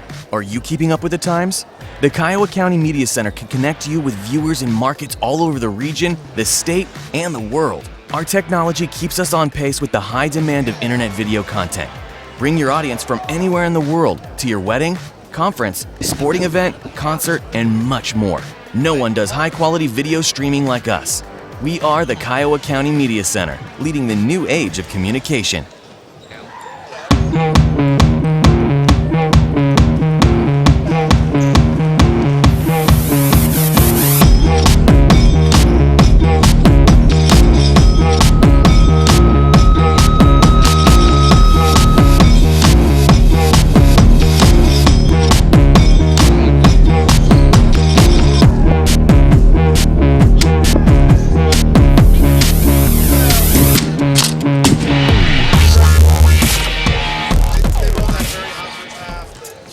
The Big Well Museum is a marvel of pioneer engineering, one of the 8 wonders of Kansas, and it continues to amaze visitors from all over the world. A captivating design and interactive exhibits tell the stories of Greensburg's past, the devastating tornado, and rebuilding for a sustainable future. Roll down into the well, or from the second-story observatory, discover the tornado's mile-wide path of destruction and the newly rebuilt Greensburg. The Big Well Museum, much more than just a hole in the ground. At Centera Bank, we know your family and understand your needs. Locally owned and with 5 convenient locations across Southwest Kansas, we are small enough to know you and big enough to serve you. This is banking that's more than a checking account or a loan. It's about helping you succeed. That's why we're here for you, and together we can build financial success one special moment at a time. Stop in today or visit us online. Centera Bank. It's a pleasure. Member FDIC. The weather just seems a little bit unusual. The sound's just You deafening. can hear and feel things just breaking up. School was above gone, you. my church was gone, my town was gone. What are we going to do? We could rebuild it. We could start over and rebuild a whole community. Rebuild the town. Let's work together. Let's try to do it right. The spirit of the community, we will rebuild. Maybe we do have to do it different. To be able to make a difference that can be felt for generations, it's very exciting. Come and experience the story in Greensburg.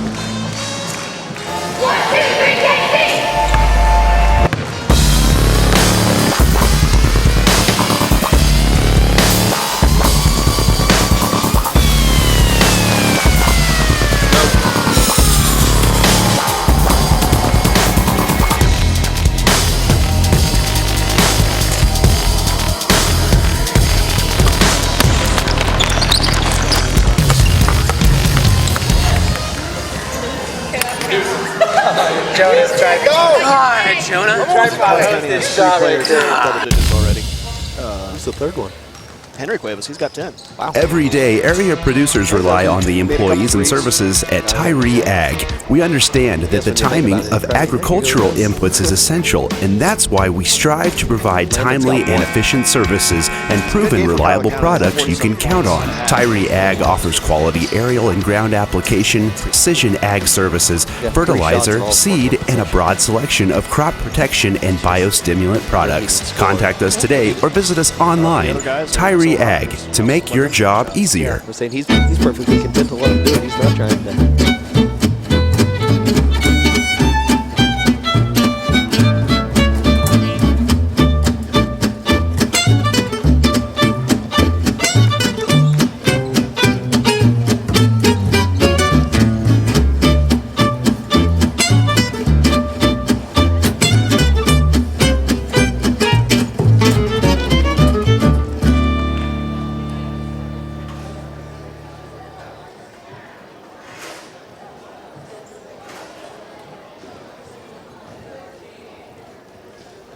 Welcome back to the Kiowa County Media Center here. Just getting ready for the start of the third quarter. Mavericks lead 47-30 and 47 points and a half. That's and only one of them from your leading scorer for the year in Landon Davis. Saying Taylor Odell with 15 and Frank Cuevas with 15, and I think you said Henry Cuevas had 10. Henry Cuevas, so Mavericks, 3 players in double digits, and Frank just picking up where he left off. He's feeling it tonight. You're not going to stop him when he wants to. He's going to score tonight. And they're going to get Ben Spainhour on a foul there. A little too close on the defensive pressure there. That's one thing that really hasn't been a factor tonight's fouls. No, first quarter was very quiet. I think we maybe had 3 fouls total in the first quarter. Kind of picked up in the second. Mavericks got to the stripe a few times. I say Roberts is the only one that's really in any foul trouble, and he's only got 2 for Hodgeman. Yeah, I guess I should note that Taylor Odell had 15 points in the first half. 6 of them came from the free throws. 8 of them in a row, and that's about the first miss from three-point land for Harms, and Morgan there hits the jumper. And Longhorns showing a little different look here. They didn't show any defensive pressure first half. Doesn't do any good here in the second. Nice shot there by Henry Cuevas. He's the 3rd player for the Mavericks in triple digits, or not double digits. As Frank Cuevas almost got a steal right there. Yeah, I got to think that big topic conversation in the locker room for Hodgeman County was, okay, what can we do to stop these guys? What can we do differently? Just because the first half went so well for the Mavericks, and another steal the Cuevas there. Brothers, and nice save there by Frank, and Henry's going to be fouled, and Hayes and Harms both have their hands up in the air and on their head, and you can't believe that one was a foul called, and they're going to call it on Hayes. Just his second foul. I say he was clean up top. I think he got him with the body down low.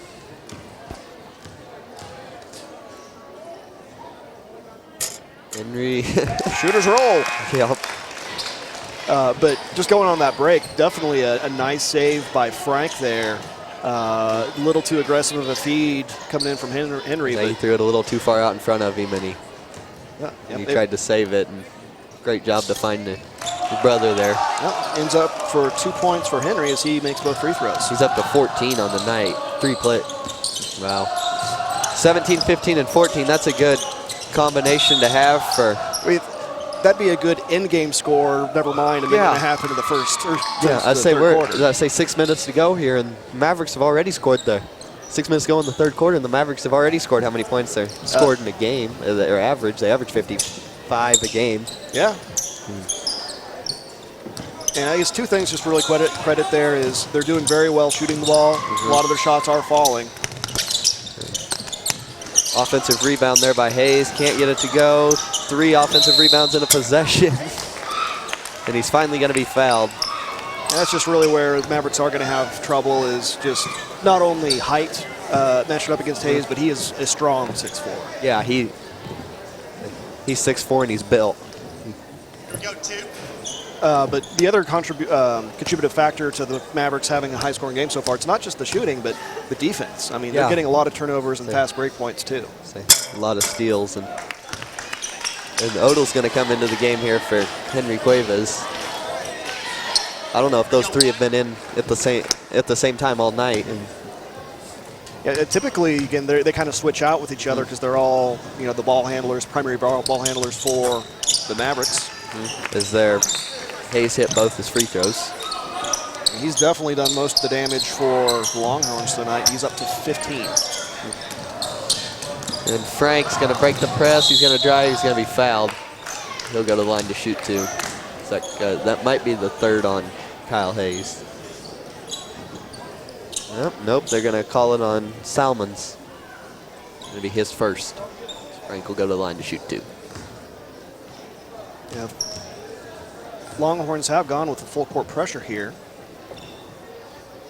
early in the third quarter, and really hasn't caused the Mavericks too many problems. They've gotten more good looks off of the breaking the press than they have just running the normal offense, it seems. So see how long that Hodgeman County sticks with it. Yeah, there's a rare miss there on the first one by Frank. He almost automatic from the line and bounces around about as long as it can and finally goes in. It's one of those nights for Frank and Henry and Taylor.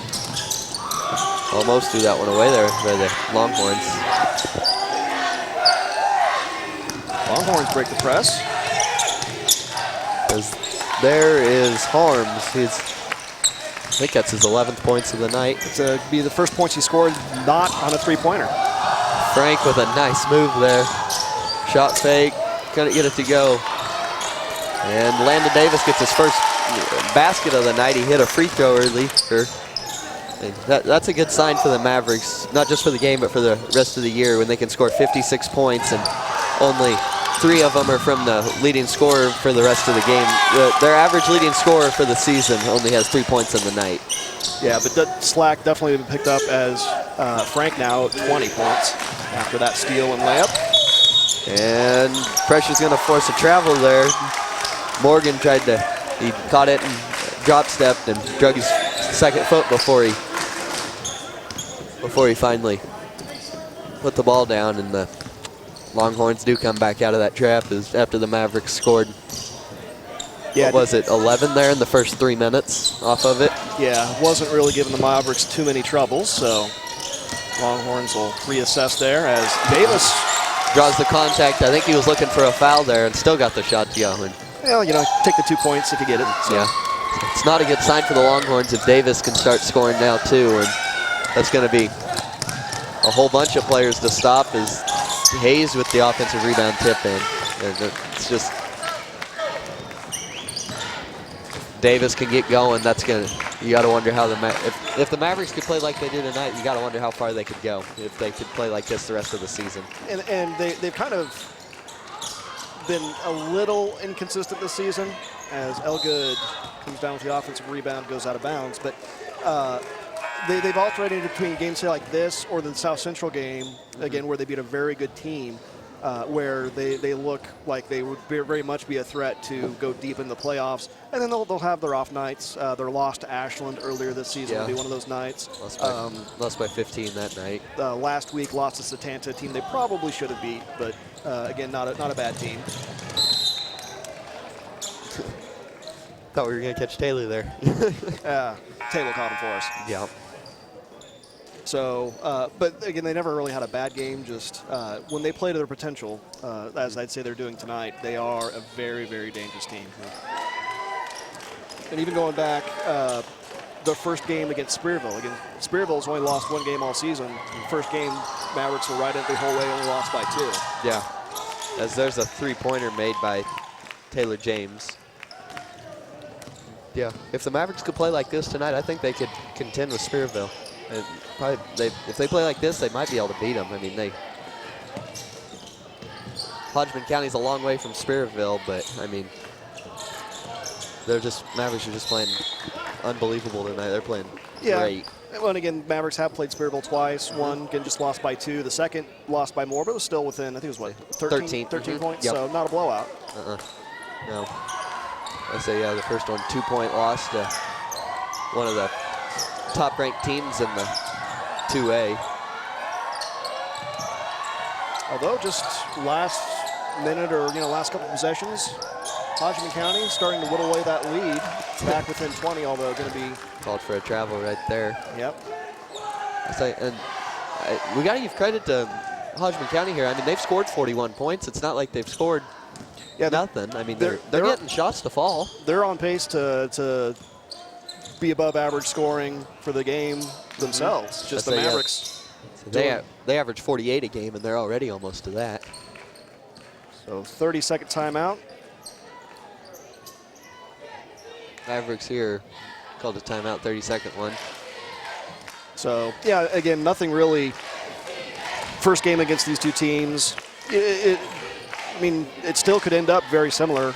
You said you'd actually watch that game in the league tournament. Mavericks were up comfortably most of that game, and Hodgeman County kind of tightened it up toward the end, which that could still happen here tonight. They're still within 19. I say, as you saw there as you guys saw there on TV, the Coach White really didn't say much anything during that timeout. He just kind of stood there and just stood there, and I think the players did the talking in that timeout. And that's always nice to see when your senior leader steps up and tells them what they need to do. Is speak of the senior, there's Landon Davis. Good ball movement for 2 more points for Odell. 17 on the night. Yep.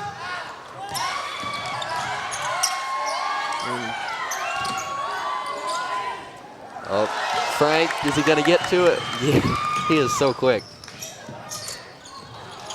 And rare miss for Mr. Cuevas, but the ball goes out of bounds and possession stays with the Mavericks. I didn't think he was going to get to that one when he tipped it.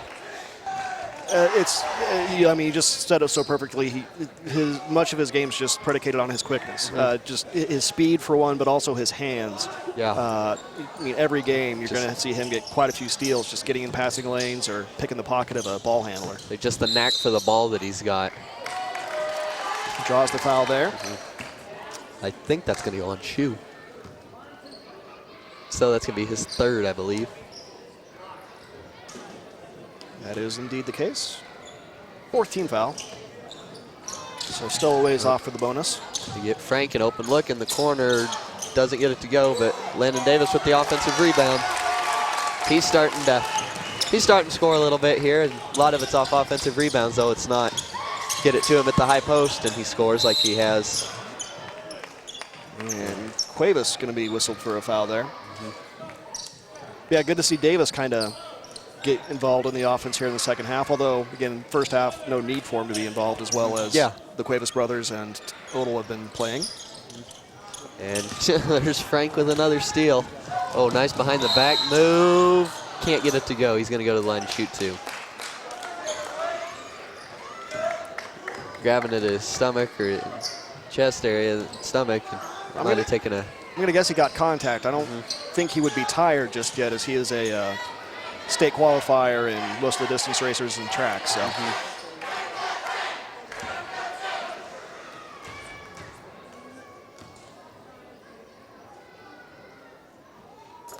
Free throw good. He's got 21 points.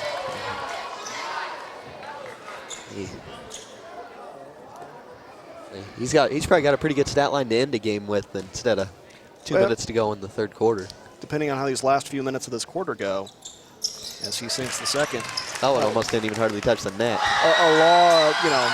Decent number of the Maverick starters may spend a lot of the 4th quarter on the bench. Yeah.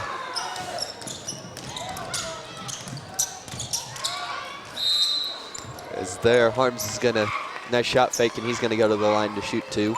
The ref may have his choice of what player to call that on.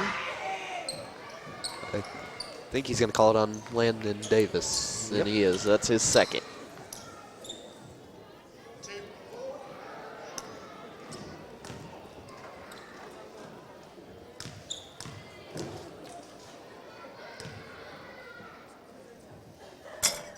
Free throw no good. Harms is only a junior, so he'll be back next year. He's a pretty good player for the Longhorns. Definitely got a good shot on him. Yeah, 6'3" and can shoot the 3. Always a dangerous combination. I really haven't seen him drive to the basket until right there. But I'd almost say he's a 6'3" guard. And oh, really? I mean, probably the biggest mismatch in this game is, I'd say, two areas is quickness of Kiowa County. Hodgeman County can't quite. Say Hodgeman County's bigger than Kiowa County in that. But just ball handling as well. Having a hard time dealing with the quickness and kind of, again, either getting the ball stolen or going into trying to find passing lanes that aren't there. Hard miss off the back, and there's a nice block there by Harms, and Mavericks really swinging the ball well on offense, and they're going to get a foul called on Taylor James. I think that's going to be his second. 5th team foul, and that's actually both teams at 5 now. So a little more fouls called here in this half than there was in the first half. Yeah, it looks like we'll probably be shooting some free throws once we get to the 4th quarter.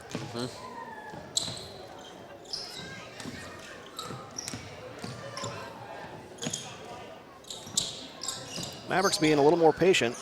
I'd say Henry could have shot a couple times, and he's going to shoot that one just a little short. Cameron Conrad almost came up with the save there, tipped it about 3 times to himself, and finally stepped on the line. Good hustle nonetheless. Mavericks will drop back to their 2-3 zone. The Mavericks, oh, Henry almost got a tie up there. Could have been a foul too. Nice move there by Roberts.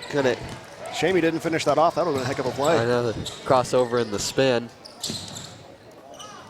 Infield shots blocked. Yeah, second block in short order for Harms there.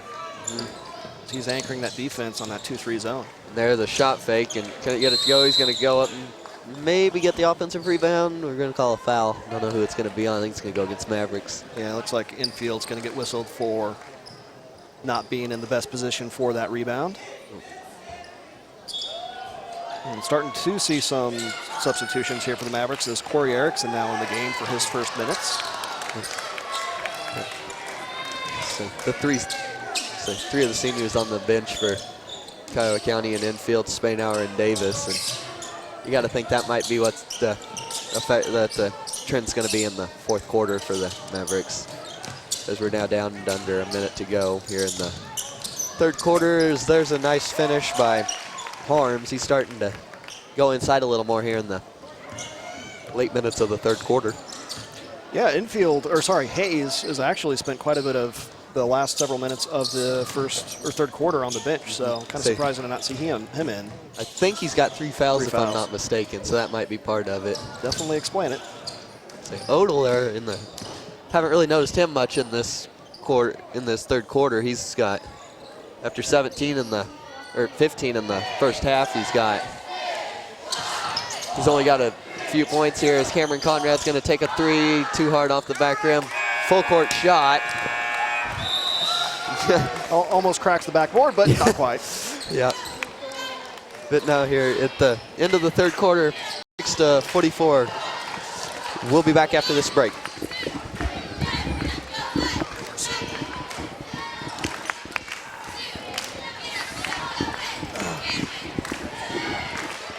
Coach White's calling off the dogs a little bit.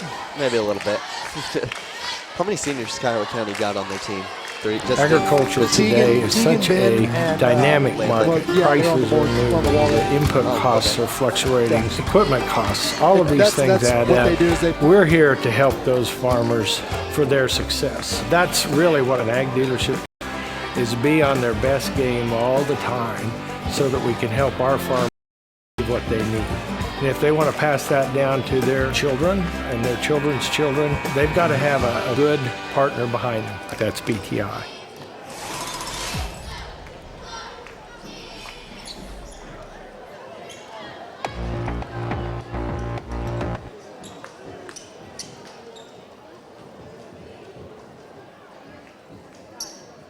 Welcome back to the Kiowa County Media Center here for the start of the 4th quarter. Mavericks lead 66-44. After a little bit of a break there at the nice, another 3 by Harms. Man, he's just been lights out from beyond the arc tonight. 14 points here or excuse me, 17 points in the game. He's really come on here, and you got to think that if Hayes wouldn't have got so many fouls in the third quarter, is there nice move by Elegant. The boys kind of pull off one of the girls' plays there. The girls run that play where they have it at the top of the key and they run the X. And yeah. Coach White watching the other games and saw it work. So why not try it? Draw something up and see if you guys can run it. That's always the. Oh yeah, yeah.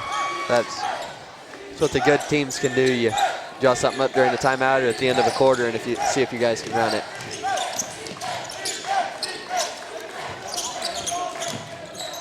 Longhorns being patient here. Time is not their friend, though. No, it's not. As there, Hayes is going to force up a jumper, and Davis comes down with the rebound. Henry's going to bring it up. Setting up another quick play. Yep. So you got to think now that the Mavericks they're gonna run some of their special plays here. You'd think, get a little practice in. It's Frank, no good. Landon with the rebound, puts it back up and in. All of the Longhorns were standing around on that shot. None of them boxed out. They all just kind of stood there and turned to Landon, just cut in and got the rebound. They were all just watching. That's kind of that'll. Yeah. You can't win a game when you do that. That's giving up. So you got to get another one. Oh, no, a little hard. Little off on that one. Briggs shot, no good. Oh, good with the rebound. Crowd wants Ben to. Student section's hollering for him to get it to Ben Spainhour, and Landon's going to drive. He's going to be fouled. I think they're going to call it on the ground. Yeah, that's the third foul on. It's the third foul on Hayes. Third, or is that going to be his fourth? Nope, that's just his third. Yeah. Yep.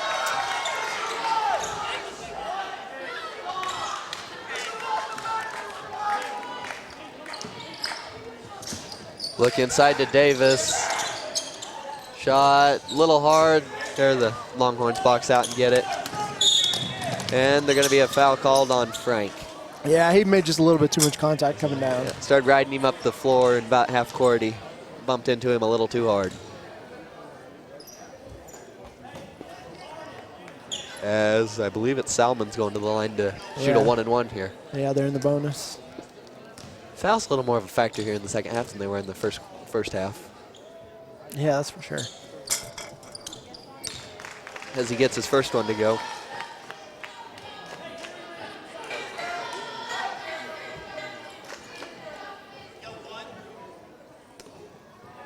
As Salmon sets up for a second free throw here.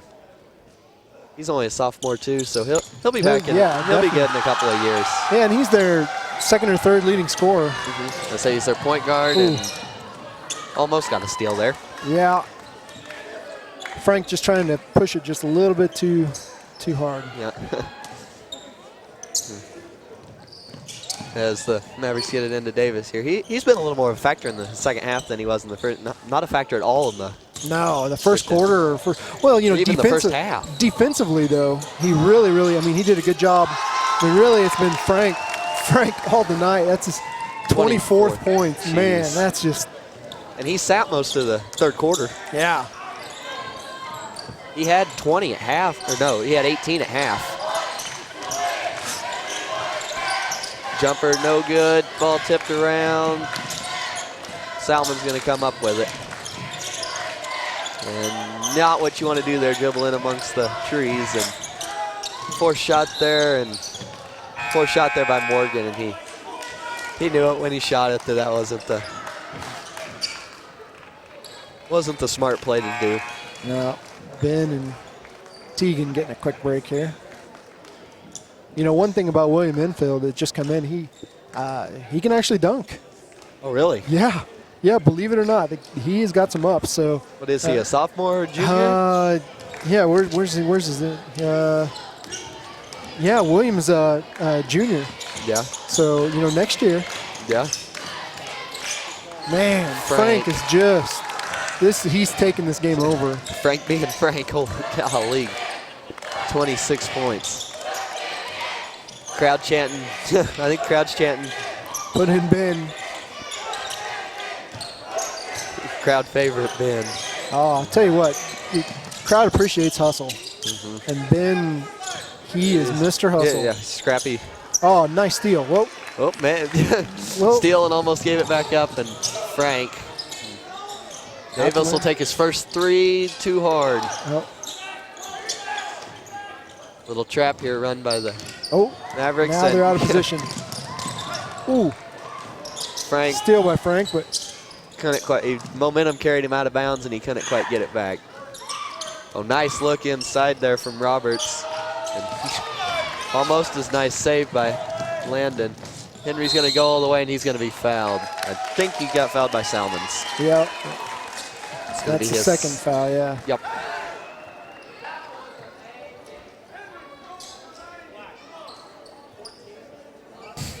Crowd telling him to see if they can get 90 points. Yeah. You got to think that Coach White will call them off before they get close to that, yeah. Although they, just as I say, they have most of their starters in. Here comes Cameron Conrad and Erickson. Yep. Lost his name there for a second. That's okay.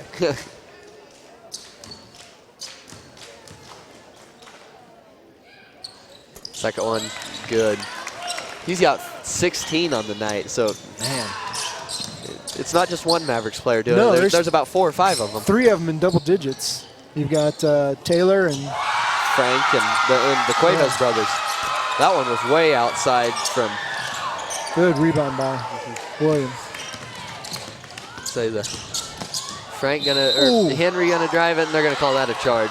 Good shoe was set up there. Yeah, he did a good job setting up. Had good defensive position. Yeah, no, good call by by the officials.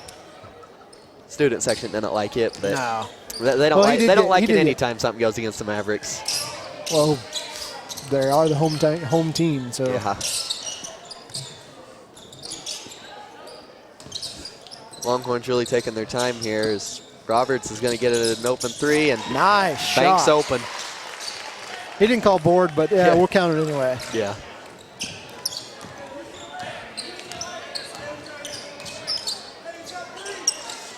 Mavericks here look like they might go to a screen and roll offense, and Harms got him with the body there. That's Harms' first foul, so. Henry's going back to the line to shoot another 1-and-1. Is Landon in double digits tonight? Do they have 4 of them? Yeah, no, Landon. No, I don't believe so. I think Landon only has 3 or 4 points. Yeah, no, he. I don't expect we'll see him back out on the. I said 3 seniors sitting on the bench, and I wouldn't expect they come back in. The 3 seniors and Frank. I'm guessing the 5 on the floor is the 5 we're going to see. And loose ball. Who touched it last? Going to say the Mavericks touched it last, and Henry's going to go out to a roar from the crowd. 16 points for Henry on the night. That's. Ball get poked free, and ref says no. Out of control.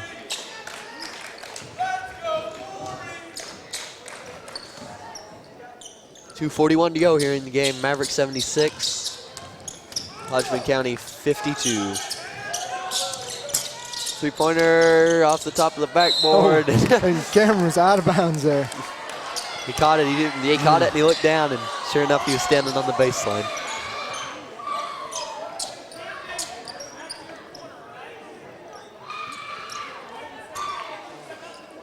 Bounce play here. James thought about taking a 3 there. That was way out there. Thought better of it. Well, you know, that's the trend now.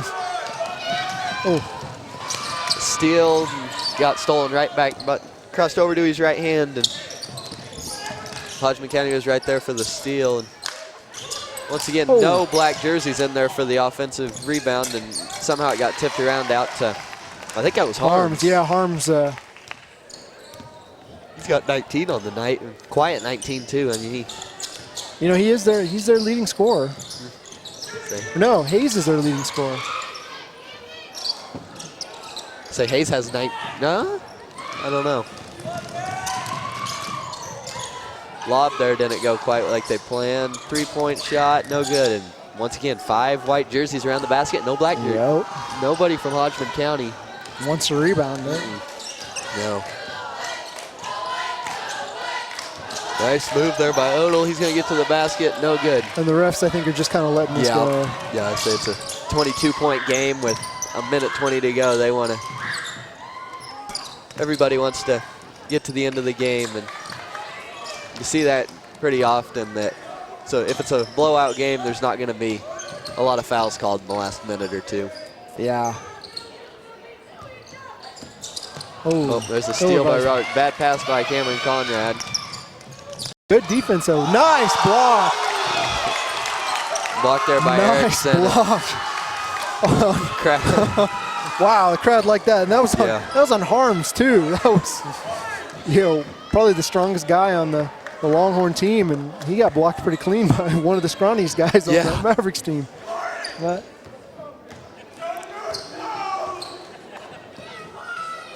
and then I guess Corey got fouled. No, infield. Yeah, William Infield got fouled dribbling the ball down the court.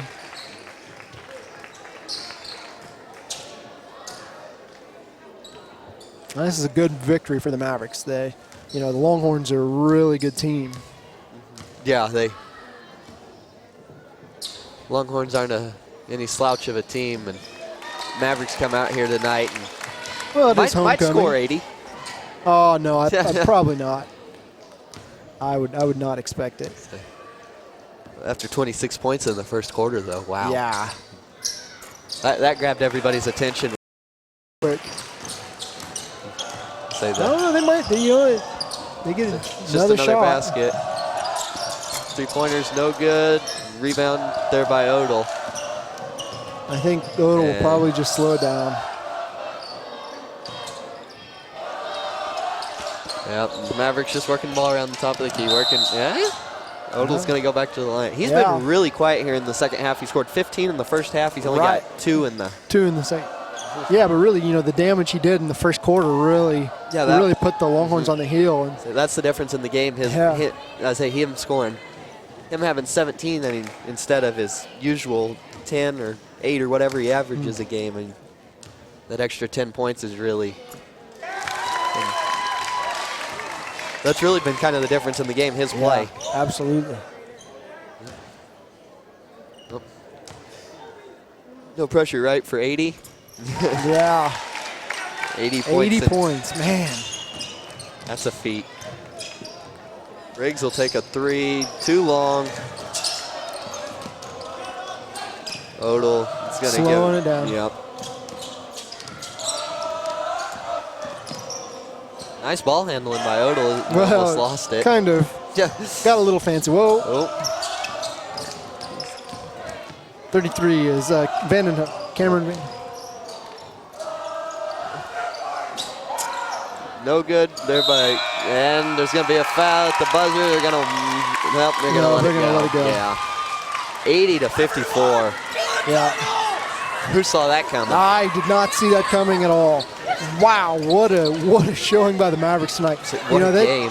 Yeah, this all around, not just any team in the I think they could have stayed with Spearville. If they played like this, if they would have played Spearville, this is the best I've seen them play. Yeah. This is outstanding.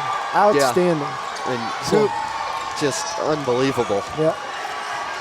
Well, you want to sign us off there, Cameron? Well, thanks for having me again. It's been a blast. It's been a pleasure to come do this with you guys again. And just, wow. I got two great games I got to call. Yeah, you did. Yeah, you did. Well, I think that'll do it for us tonight. Final score 80-54. Kiowa County wins. Thanks for watching and have a good night, folks.